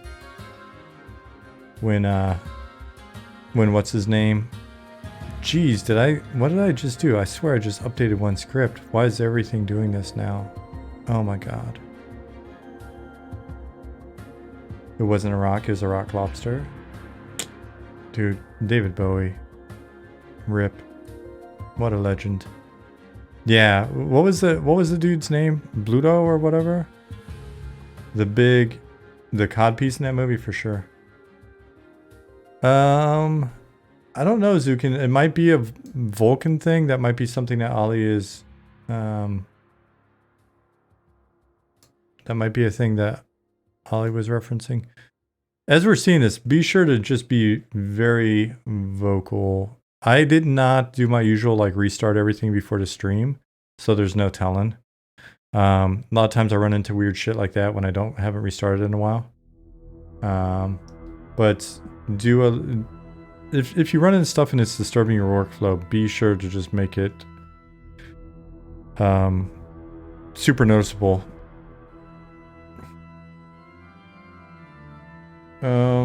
Yeah, anyways, the guy from Labyrinth, when he was like, smells bad, and all the rocks were like being summoned.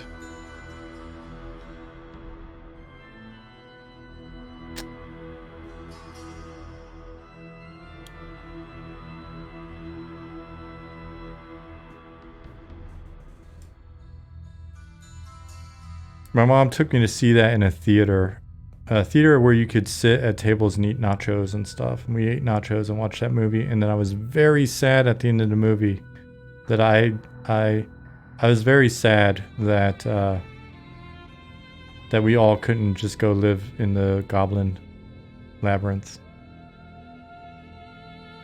It holds up pretty well, John. I watched it a few years ago and it wasn't bad.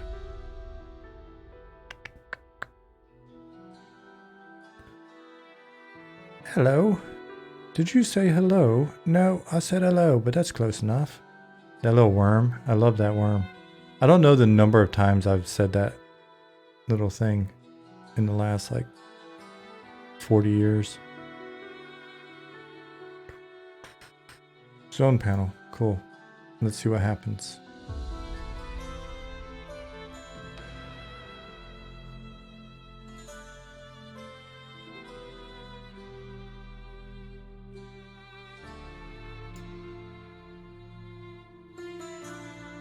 Come in and have a cup of tea. Meet the missus. I think, doesn't he say something about the missus?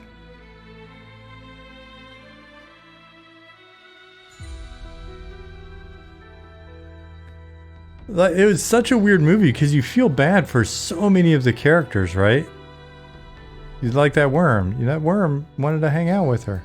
She didn't want to hang out. Right? Like, he was super excited.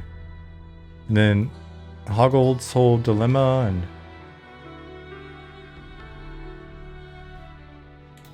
Oh, I think I was also sad because she had all those friends there, right? Wasn't that the thing? I forget how the movie ends. There's another one of those ones where it's like... She left and Toby's safe, but then all of her friends are still back in the labyrinth. Which is a heartbreaker. I can't watch most of those shit. I made a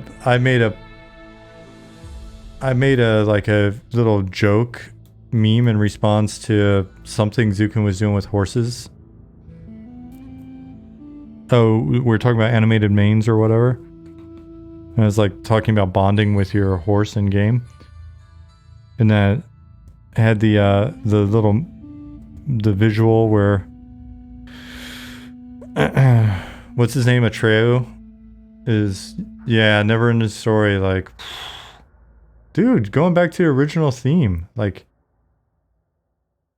everything was out to just harden us back then. If you guys weren't in here earlier, we were talking about the scary stories, the Read in the Dark books, and how scary they were.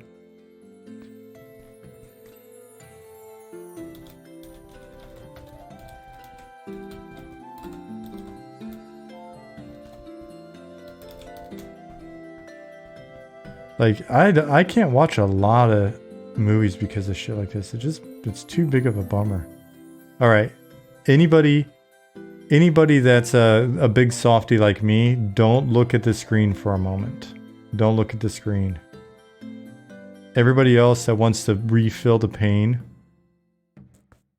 Gen X getting PTSD from novels and movies. Yeah, it was just, we were punished early, man. Okay. Don't look at the screen for a minute. I'll tell you when it's safe again.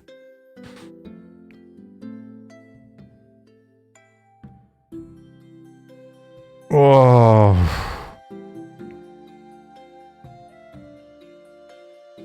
Oh.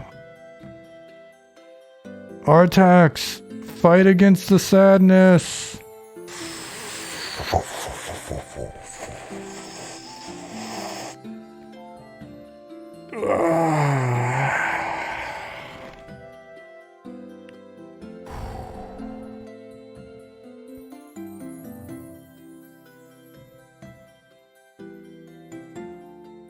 Okay, that's enough. That's enough. We're closing it. We've closed it down. Oh, man. I got a little choked up. That was tough.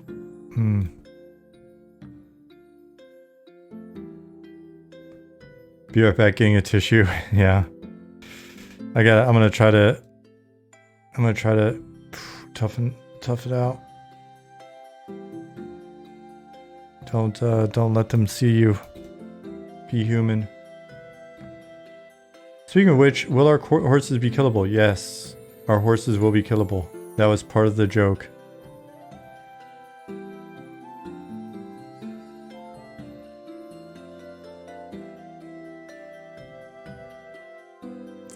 Zukin said, oh, speaking of horses.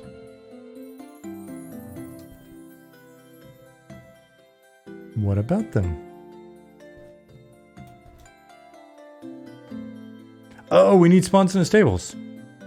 Okay, we can do that real quick. Let me just click this guy and see if my change actually works so that I can use this tomorrow morning. At 5 in the morning. Jeez, guys. If you like my energy levels better for this stream, let me know. I'll be buying more ultras for as long as my heart can take it. Yeah, send me a case. We don't have PO boxes here, and I don't need you people knowing where I live. Well, I guess you can send it. We'll send it to my neighbors. Just need an espresso machine. It doesn't hit the same way. It doesn't hit. You want to know why? Because espresso doesn't have...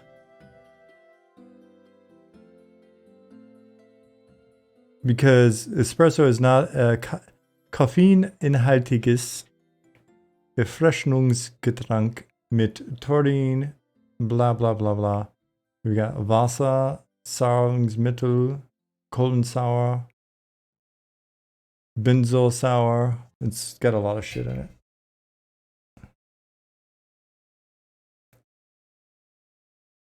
We've been reduced to you people. Yeah. In certain contexts, I don't know what to tell you. No one ever said I was a nice guy. Ultra has no sugar, which is worse. If Ultra had sugar, it would actually be a better drink to me.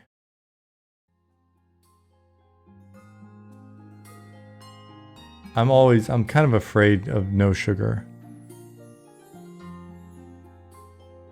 I don't trust it. Yeah, and it does taste a little nasty at times.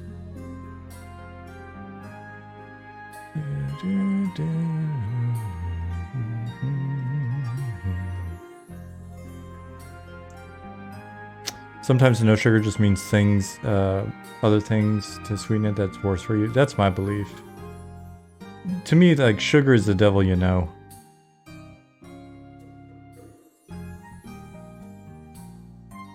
That's right, we fixed it. We got spawn placement again, boys and girls and whatever. Don't get me wrong, I love sugar, it doesn't love me back. That said, the zero sugar monsters are pretty good. Yeah, this one doesn't really have too bad of an aftertaste or whatever. That is not even true, DDG7. I have seen the market research data.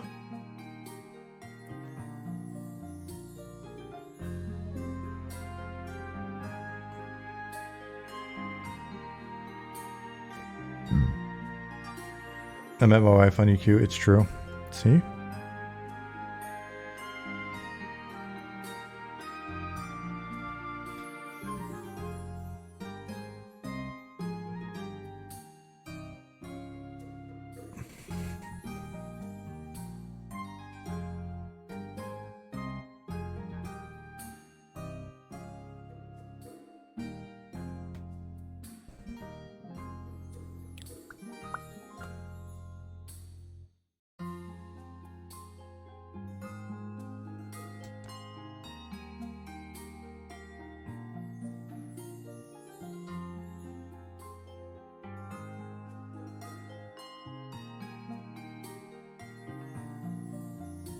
All right, let me save this guy and then we'll go add some horses.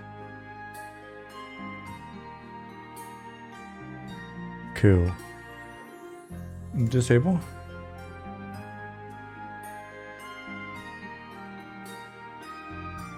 I think the market research data now shows that what is it, Gen Alpha, the newest cadre. Literally every single one of them plays video games.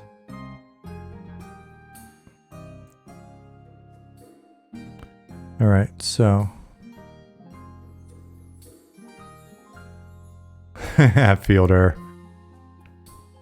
Gotta be optimistic. They will be. They will be. Again, we don't get into politics here, but I will recommend an interesting book because it was written non-politically. If you're into sociology and stuff, I found it interesting. It's an older book. It's from the 90s, but it's held up really well. And one of the two authors, because one of them died, unfortunately, one of the two authors wrote a new version of it, which is, so the book is The Fourth Turning. I found it very interesting. I like the archetypes and the story it tells, even if you're like, I don't believe it. But I thought it made a lot of sense. It goes well with Ray Dalio's more recent or most recent book about the advance and decline of great powers. I forget what that's called, but I could probably find it in a second. And the new book is The Fourth Turning is Here, or The Fourth Turning is Now. I forget. I've got the audiobook of it. But it's really interesting. It's really interesting, the archetypes that they set up and sort of what it means and all of that stuff. So if you're following that premise, then the most recent generation will actually be going through an age of turmoil, and they will actually arise out of it battle hardened. So Generation Alpha may actually make sense.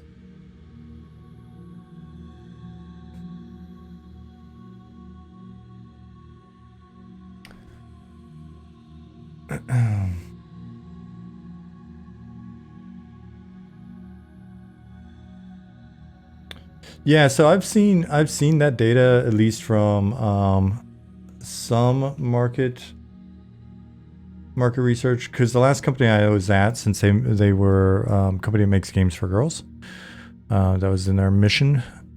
They actually had a lot of that data, and they got new reports done up and tons of surveys, and had access to some pretty expensive, pretty big surveys on that player behavior and stuff. And so the data that we saw is there's a lot of parity between male and female youths. There has been a statistical difference between people who identify as gamers versus consider themselves gamers. So there was a bit of like, didn't identify as, but actually played a lot of games and qualified. But that kind of shifted and has become more, become cooler to become, be a gamer. So over the last 15 years, that's changed dramatically. In terms of like what kids play, we ran some surveys with Star Stable players, and my thing was, I was like, guys, I don't think based on what I'm reading, the girls are playing what you think they're playing, because a lot of our marketing department was a bit more like our development team, the women on our development team were like very hardcore gamer, and that's why they became designers and programmers and stuff. But the women in the marketing department were a lot more like, they didn't necessarily like the adventure themes in the games that we had. They didn't want to push that forward as much. They were very much like rooted in the equestrian, horsey kind of stuff. So they were like, we're the horsey girls, right? And what we found was, when we surveyed the actual player base, one of the first things I did when we got in there was I had a former coworker from Germany who had moved to like a market research company. And he had done like a lot of our market research and stuff at our company before he left. So anyways, got the good professor, Dr. I forget his name, to... Yeah, I think I need a restart, but whatever. We'll make it through this in the last bit of time that we have. Anyways, we did research, and it was funny because I was laughing because everybody was shocked. Because it was like, what is your number one game outside of Star Stable? GTA, the top three were basically GTA 5, Minecraft, Fortnite, and depending on the age, Roblox. Those were in, I forget, like one more. So, but GTA 5 was consistently, you know, there's some girls that were into like Red Dead and this and that, but Fortnite actually pulled in a lot of people, and it was funny because that was their response as well. I'm shocked, and so we got more data and proved it. But one of the things that was the funniest was one of the guys in our business intelligence unit. He's a single dad, and so he had his daughter into work when school was out for like a week, and she set up her laptop, you know, near where he was sitting or whatever. And she, how old was she? 11, I think. We walk by and look at what she's playing. She's playing Fortnite, and she's running around. She had like I don't think it was an actual Harlequin skin, but she kind of looked a bit like Harlequin. And giant, when she brought it out, giant hammer, like kind of circus clown hammer, and she's wrecking people. A lot of kids got into Fortnite in general because it became the cool place to hang out. And so there's some really good articles on Fortnite as the third place.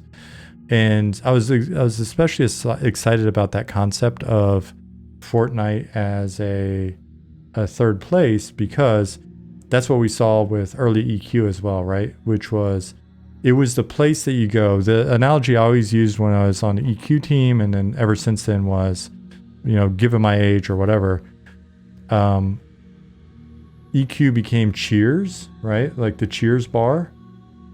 You know, when you would log in each night, you get off work, you rush home, or you get off work and you grab a beer and come home, and you sit in front of your computer, you boot up EQ, you log in, and a lot of people were in guilds just so they could say, "Evening, folks," and then you would hear like, Azaleo, evening, Azaleo, right? Like, boom.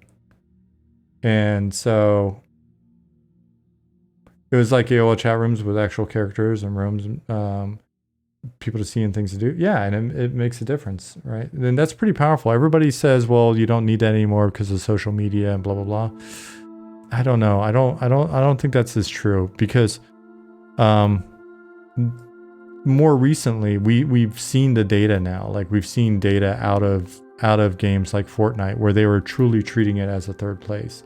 Now they may hop into Discord and chat while they're in there, but there's something about being able to see oops, I loaded the wrong data set.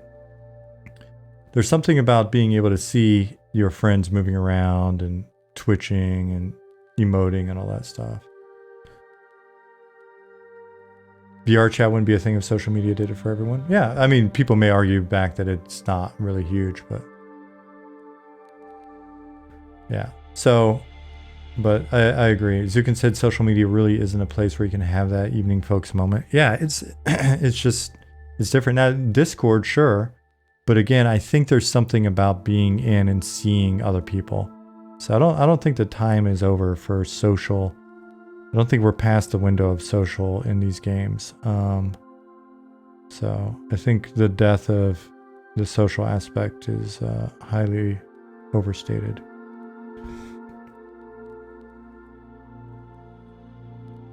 Brown Butcher said, I still laugh every time someone does the crouch dance in front of me in EQ. Right?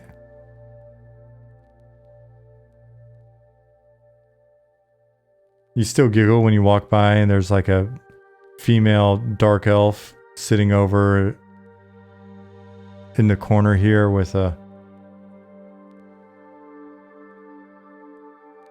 male dwarf or human or whatever, and they're just sitting there and they're not talking out loud, and you're like, I know what you're doing. I know what you're doing.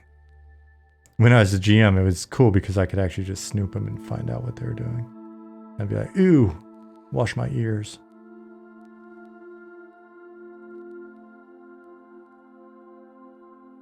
John said should have made a Star Stable GTA mashup. So as a April 1st prank day, we added cars. So all the horses were replaced with these little sports cars, and they loved it a ton. And I saw on Instagram the other day they just celebrated, I think, their 11th birthday.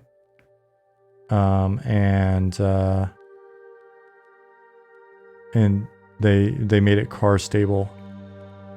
And so they actually asked afterwards, like, how many of you enjoyed Car Stable more than Star Stable?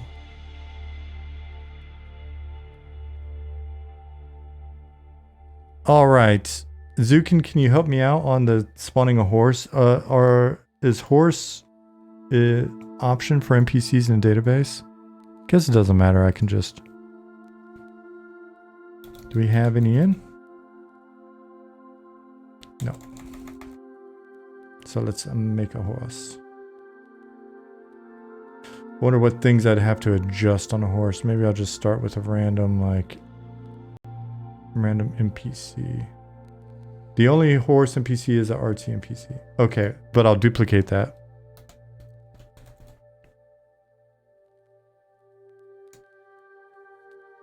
Duplicate row with keys.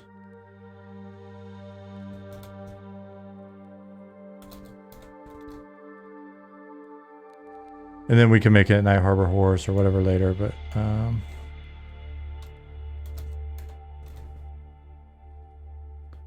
horse is a horse, of course, and that's the horse, of course, that's the horse, of course, and famous. Man, Monster Energy Ultra, am I actually going to go to bed tonight? I guess we'll see.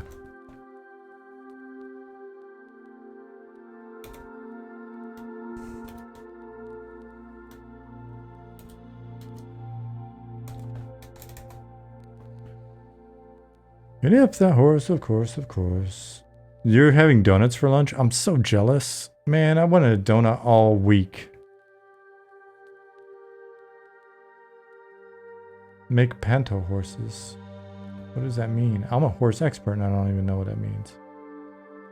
Zukin said, yeah, I left Facebook years ago. It only made me sad. It's weird seeing it these days. I only ever pop in if I'm trying to find out. Like, my dad sends me tons and tons of links to like really cool looking houses in the middle of nowhere because he wants me to move back to the US.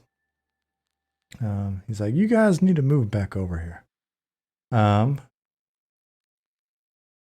Pantomime horse. Okay. I get it now. So he sends me these rad like links to houses.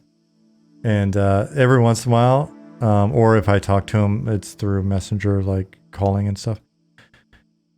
And man, let me find a gap somewhere in here so I can.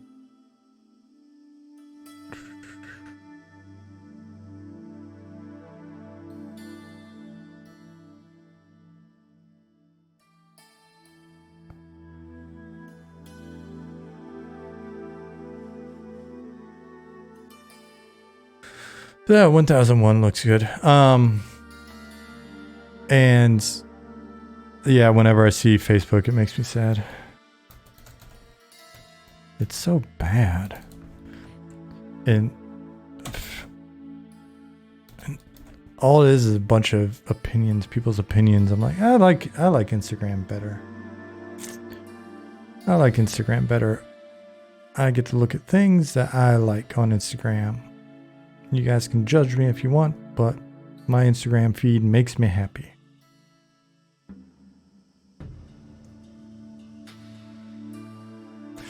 So you're saying you may be back in the US at some point? Oh, we'd love to be back at the US. It was just we're here. We really like the apartment we're in here. Like our little garden area and stuff at the small gardens, the community gardens. But the thing is, if Jasmine could easily work in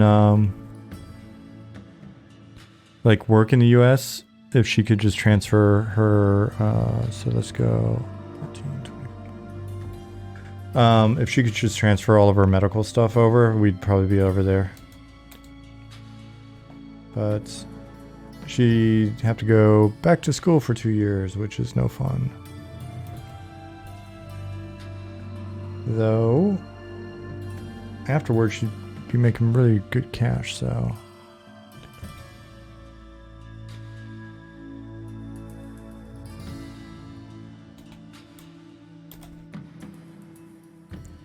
while we're working on the game, we'll probably be in Europe, in Germany, here for a bit. Are humans that much different in Germany? The pay for dental surgeons is that much different in Germany. It's about, in the US, could probably make about 2.5 to 4.5 times what she's making right now. So, and you know, it'd be nice to live in the middle of nowhere but still have internet somehow.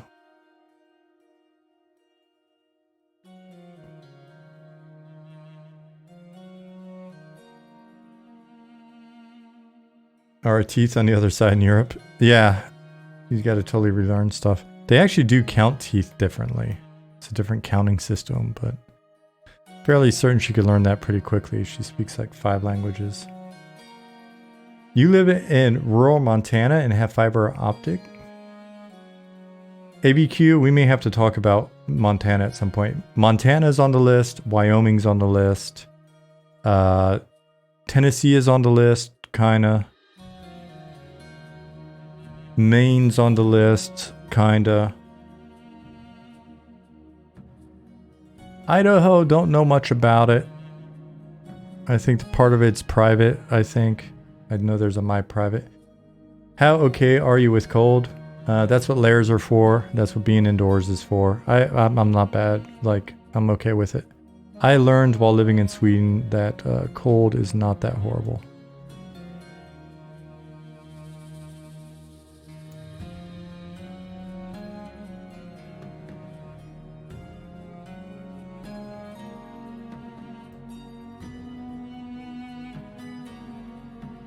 You'd almost give a body part for fiber connection.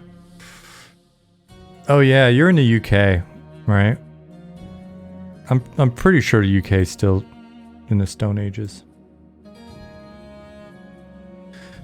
Maine is very pretty and the produce is dynamite. Maine is definitely pretty and I love seafood, so if we're on the coast, that'd be awesome.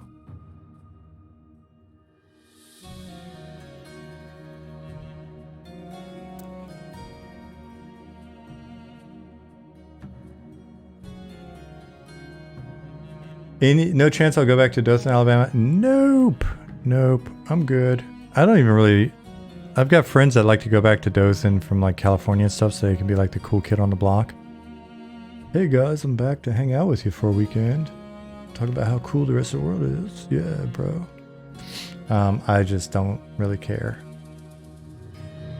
Seafood in Montana's fine. Plenty of fishing to do. That's true. And hunting. And maybe I can have a plot of land big enough that I can just go in my backyard and shoot my gun. Well, let's be real. If I live in Montana, shoot my guns.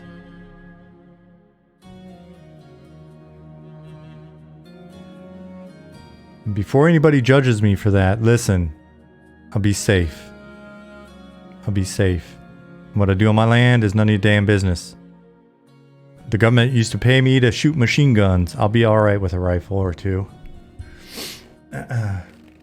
What happened to my hand? Monster Energy drink, sheetrock. Yeah, keep a few. Hope to keep the skinwalkers away. Oh man, I will have a fully armed night vision wearing goat to assist me on that mission. I do need a command for my hand. I need a hand command. I was going to make it. I keep forgetting. Where I made the subscriber command because I actually felt bad about you guys losing that. / or command face. You don't want to know about my face. Okay, what am I actually doing here?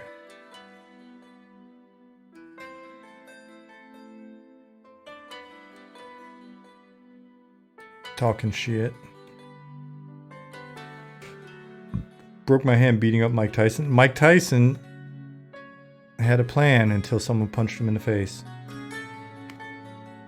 I shook hands with Chuck Norris. Yeah, you should see what happened to him.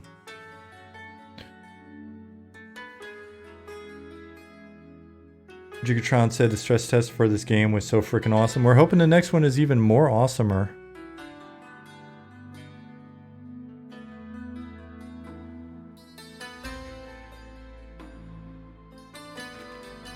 So I went to the doctor today because I need shoulder surgery and the soonest is going to be January. So they're like, maybe you can get some cortisone shots in it.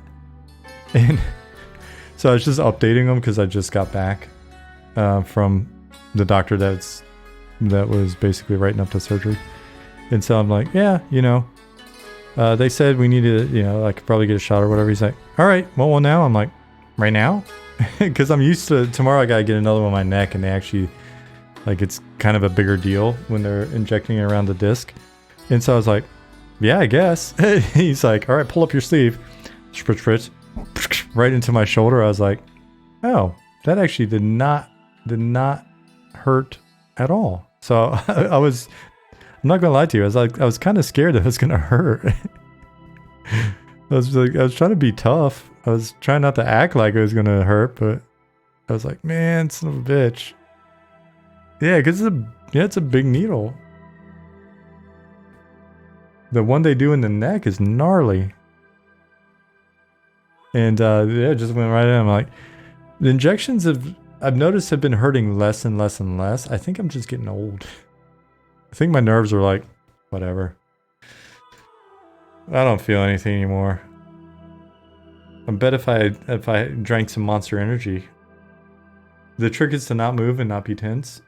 Maybe that was it, because I was pretty relaxed. I was just like, alright, let's do this. There's an art to administering an injection. Some people suck at it. That's fair too. Maybe he's just really good. Is the left hand computer injury or BJJ? More like boxing. The shoulder is BJJ. The neck is BJJ.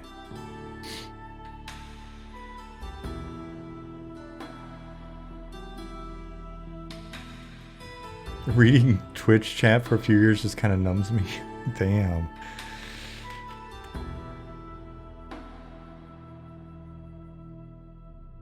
Old Purge out there with the black pill.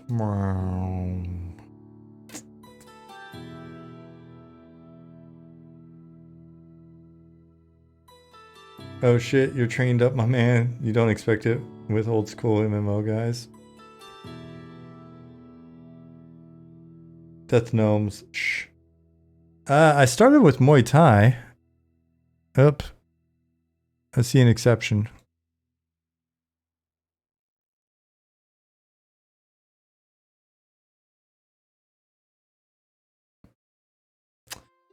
I started with Muay Thai when I was 32. I was like, I really got to get in shape. I was working a lot on DC Universe, and I was having a lot of sciatic pain. Some real problems with my sciatic nerve. And so the doc was like, we can put you on pills or you can actually get in shape again. I was like, all right, let me do that. And I've been driving by a boxing gym on the way home, out where I lived in Austin, at that point for like a year or two or something. And I'd always wanted to stop in there and I was like, man, it'd be pretty cool to learn how to box. And I went into the boxing gym. And it was on a Friday evening, like 6 or 7 p.m. I stopped in there after work. with my then girlfriend, eventually ex-wife. Prefab instance problem, horse 1 missing prefab with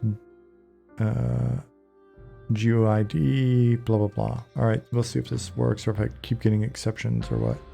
But anyway, I went in there, and the boxing gym that I was driving by was in a strip mall, and it was right next to a bar. And I go in there, and my eventual Muay Thai trainer is sitting in there, and there's a guy up in the boxing ring in the main window was sparring with somebody. And so he's telling me, he's like, hey, I don't teach boxing, I teach Muay Thai, but if you want to come in the mornings, we have a very early Muay Thai class. And so I was like, all right, what's the difference? And then he told me about it. I was like, oh, I think I've seen that before, whatever. Thai kickboxing, cool. And so while we're standing there, 2 guys and 3 girls come in, and they'd been drinking at the bar next door. And the guy came in and said, hey, I can do that. And Sammy was like, yeah, you think so? And he was like, yep. And Sammy was like, all right, well, sign a waiver and you can get in there and do that. And the guy was like, he got called out. So he did sign the waiver. Sammy gave him a waiver. He got in the boxing ring with this dude that was sparring, and he immediately went into like the fighting Irish position where he was like kind of bouncing, and he was doing an old school pugilist, like put up your dukes. And the dude in there, like, he's like just ready for it, man. And the dude in there just tapped him up so fast. It was like pop, pop, pop, pop. And just lit the guy up and dropped him. And the guy was no longer having fun. It was no longer a joke. He was sober, I could tell. Got up, decided he was going to get a little bit more, but not really. He was just kind of standing there. The boxer went pop, pop, pop, pop, and dropped him again. Everybody got quiet. They pulled him out, and they took their happy asses and left. And I was like, damn, that was nice. I will be there on Monday. So I started Muay Thai Monday morning, the next one, and the next Monday basically, and did Muay Thai for a while, and then realized just how gnarly little tiny guys were coming in and just choked the shit out of us. And so I was like, what is that? That is crazy magic. And that's when I started jiu-jitsu as well. So, and that was 16, 17 years ago. But it's been very off and on for me. Like the whole time I've been in Europe, I trained a bit of Muay Thai in Hamburg, and then would just grapple with my ex-wife, my third ex-wife, would grapple sort of on their mats and stuff afterwards. Did a little bit of training in Sweden when I was there at All-Star Training Center. It was kind of cool, like being in there and like training and working out, and Alir Latifi and Hamzat and Gustafsson and all those guys were in there training as well. So that was pretty cool.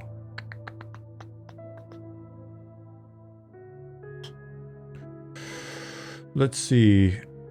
How is the shin training for Muay Thai? I was considered doing it at age 38. Did MMA in the early 2000s. Your shins just get used to it. I mean, you can do the actual like bang your shins with stuff or whatever if you want, but I felt like it was fine just training and getting blasted through your shin guards. So, but the thing you'll notice if you start training Muay Thai is you will start kicking everything. It just you start walking around just kicking everything. Let your loved ones know in advance. You won't kick hard necessarily, but you'll kick constantly. You're constantly just kicking stuff. It's just so much fun to kick things. Gustafsson is killer. Gustafsson's a big dude too. He is healthy. Same when you're sleeping, you practice moves. Yeah, it's like jujitsu. When you're training regularly, everything becomes underhooks. Everything becomes chokes. Do we have any cool ideas for player housing? Yeah, but we'll field that. We'll field that a bit later. You build up calluses in your legs so that they harden. I don't know how it works, to be honest. I think it is actually more of a you just maybe it deadens the nerves or something.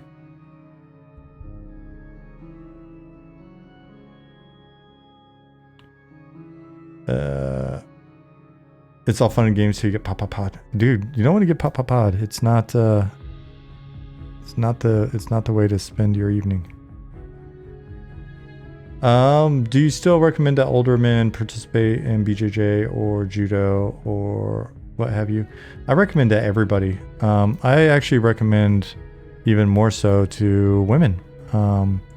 Because just getting the fundamentals of jiu-jitsu down in terms of understanding how to fight off your back or how to sweep someone and then get into a standing position and run, knowing kind of what, one of the core positions in jiu-jitsu is basically getting somebody in a full guard. And so learning how to basically shrimp, do hip escape, right? So to hip escape and underhook, push down to potentially be able to leverage out and get away from somebody is helpful. But having to be crass, shrimp, to be crass, oftentimes in a situation, if it's a male attacker and a female, the male attacker is probably going to wind up trying to put themselves between the woman's legs anyways. So essentially the woman winds up in full guard. And so to be able to know how to break down somebody's posture from full guard, to really be able to work submissions from the full guard, right? Because you've got so many attacks that are coming off full guard. You got arm bars, you've got you can go in for a Kimura, you can roll around for, I guess, you set up Umaplata, you're going to learn like triangle armbar, Umaplata, like combinations so that you can transition between them quickly. I watched my ex, when she was a blue belt, have one of the kind of tough guys, muscle young guys that came in for his first class or two, like try to muscle her. And I watched her about snap his arm off, and she was only a blue belt at the time. So, she had to hold on for dear life for a little bit, but eventually, and especially learning simple things like collar chokes of different sorts, right? And baseball bat chokes and stuff. It's not an impossibility. I've seen many women do it in real life. I've grappled with a number of smaller women who, if it wasn't for the fact that I was above their skill level and bigger, would have injured me. So I recommend it for anybody that's got daughters. I recommend it for women. I would recommend it for, men as well, naturally. The thing I will say is you've got to find, as you get older, you need to find a gym where people are respectful and it's not just a bunch of like super just testosteroned up flailers. My shoulder injury that just happened a few months ago was I hadn't trained in a while, was rolling with a white belt that I didn't know he was a bigger guy. I didn't respect his size because I'm a little bit more experienced, and that was stupid because I haven't trained consistently in a while. And I just didn't respect his weight. He didn't actually do anything to me. It wasn't his fault. I was triangle choking him, and he was trying to stack me, and I didn't want to be stacked, because I've got slip discs at this point, and from being stacked a fair bit, and I was just shoulder walking out to break him back down, and it was the weirdest thing. I put weight on my shoulder, and when I went to sort of move it back, my arm stayed where it was, and I just heard like a popping, suction-y kind of sound. What am I? I have been a purple belt since 2013, if that tells you anything. That tells you how much I have not trained in a while. I haven't trained consistently at one school in forever, so I'll always forever be a purple belt, I think.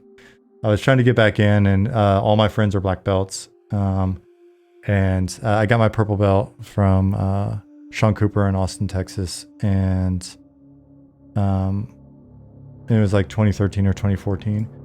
And everybody I used to train with is, you know, that half of them have their own schools now or whatever, just because they're consistent.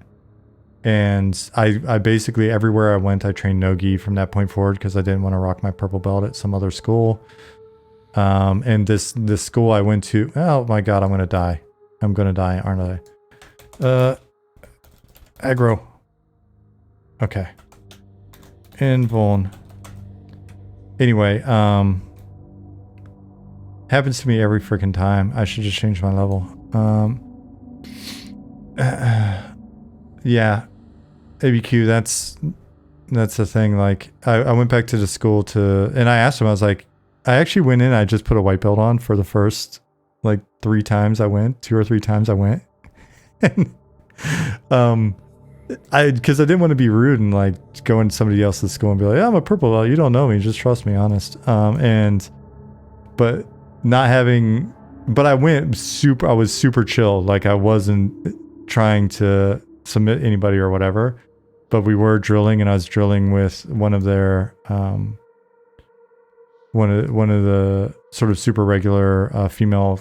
She instructs sometimes and stuff like that, and she was a purple belt. And she kept doing some stuff, and I was like, nope, you're not going to do that. Nope, you're not going to do that. Nope.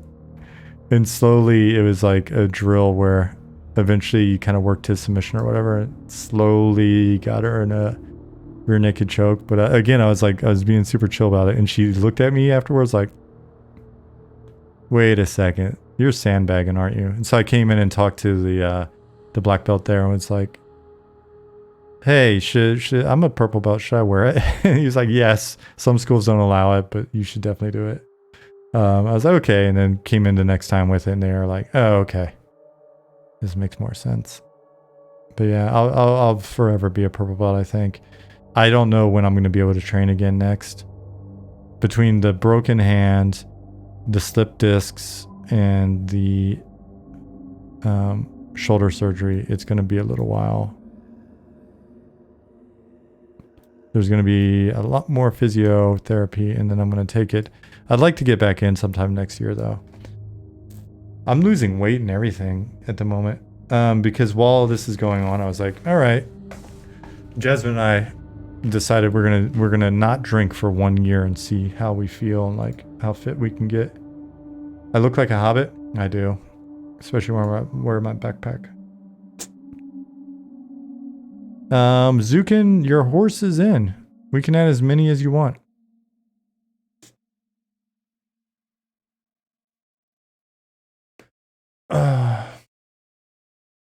Everyone should train some BJJ. I agree. Sorry, I haven't been keeping up with your comments, guys. I don't mean to ignore you sometimes, but I think my monster energy wore off, and that's good timing because I gotta go to bed soon. Northern Sky said, when I was doing wushu, I was slam my hands into the walls in the middle of the night, waking myself up. That's dangerous, dude. You gotta register yourself as a lethal weapon while sleeping. So, Socratic Duck, I hope that helped answer your question.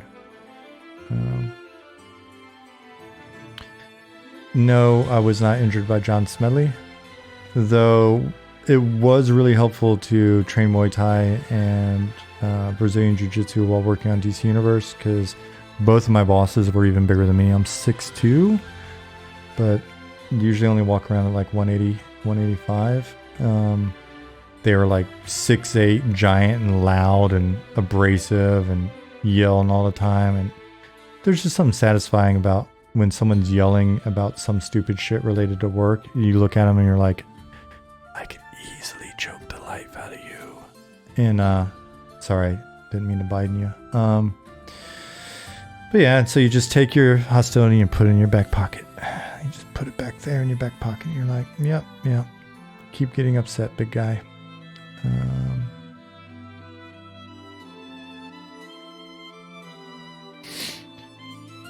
Liz said, I got first dan in karate, but then bust my knees in quick succession. When I went back, I insisted on standing white belt.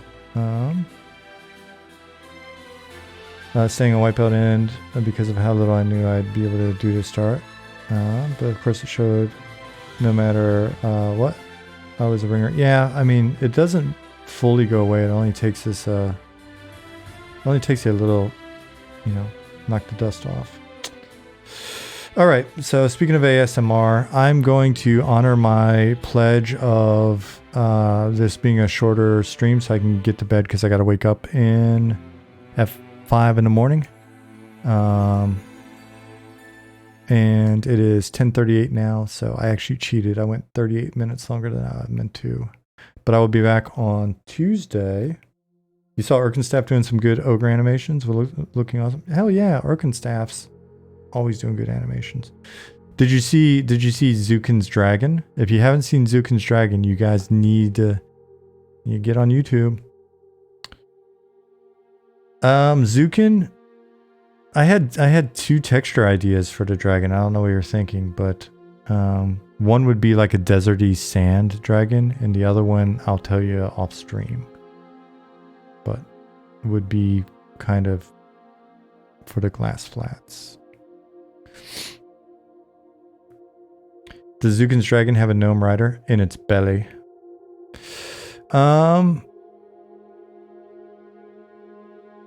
Awesome, dude. We'll follow up. I'll be on my laptop all weekend while Jasmine's in class. His dragon looks fantastic. Yes. And awesome. Yes. Chat Solo, you're welcome for the stream. Zukin always be showing his dragon. Well, he needs to watch where he does that. Don't want to get him in trouble. Nicodemus, enjoy your weekend as well, sir. Everybody else, that's it. I'm gonna get out of here. I will see you on Tuesday. I will be drinking more Monster Energy for your benefit, and we can stay up a little bit later because I don't think anything's happening next Wednesday. Later, Fielder. Bye, Brown Butcher. See ya, Liz. See ya, Bykeeper. Bye, John. Talet, you're very welcome. Thad. See ya's. Alchemikey. Yeah. Sorry, buddy. I know it's early for a lot of you in the US, but definitely check out the VODs. I'll get the VODs up. I'll try to remember to get them up tomorrow. Aslich, see you. Later, Zukin. Death to Gnomes. You have a good weekend as well. ABQ. Yeah. I forget. Are you ABQ? Would you just send me a DM? That way I don't mess it up and can't find you. But I may have some questions about either one of those. Miko Bites, take care. Is that everybody? All right. Well, I'm going to use my emotes while I still got them. See you guys on Tuesday.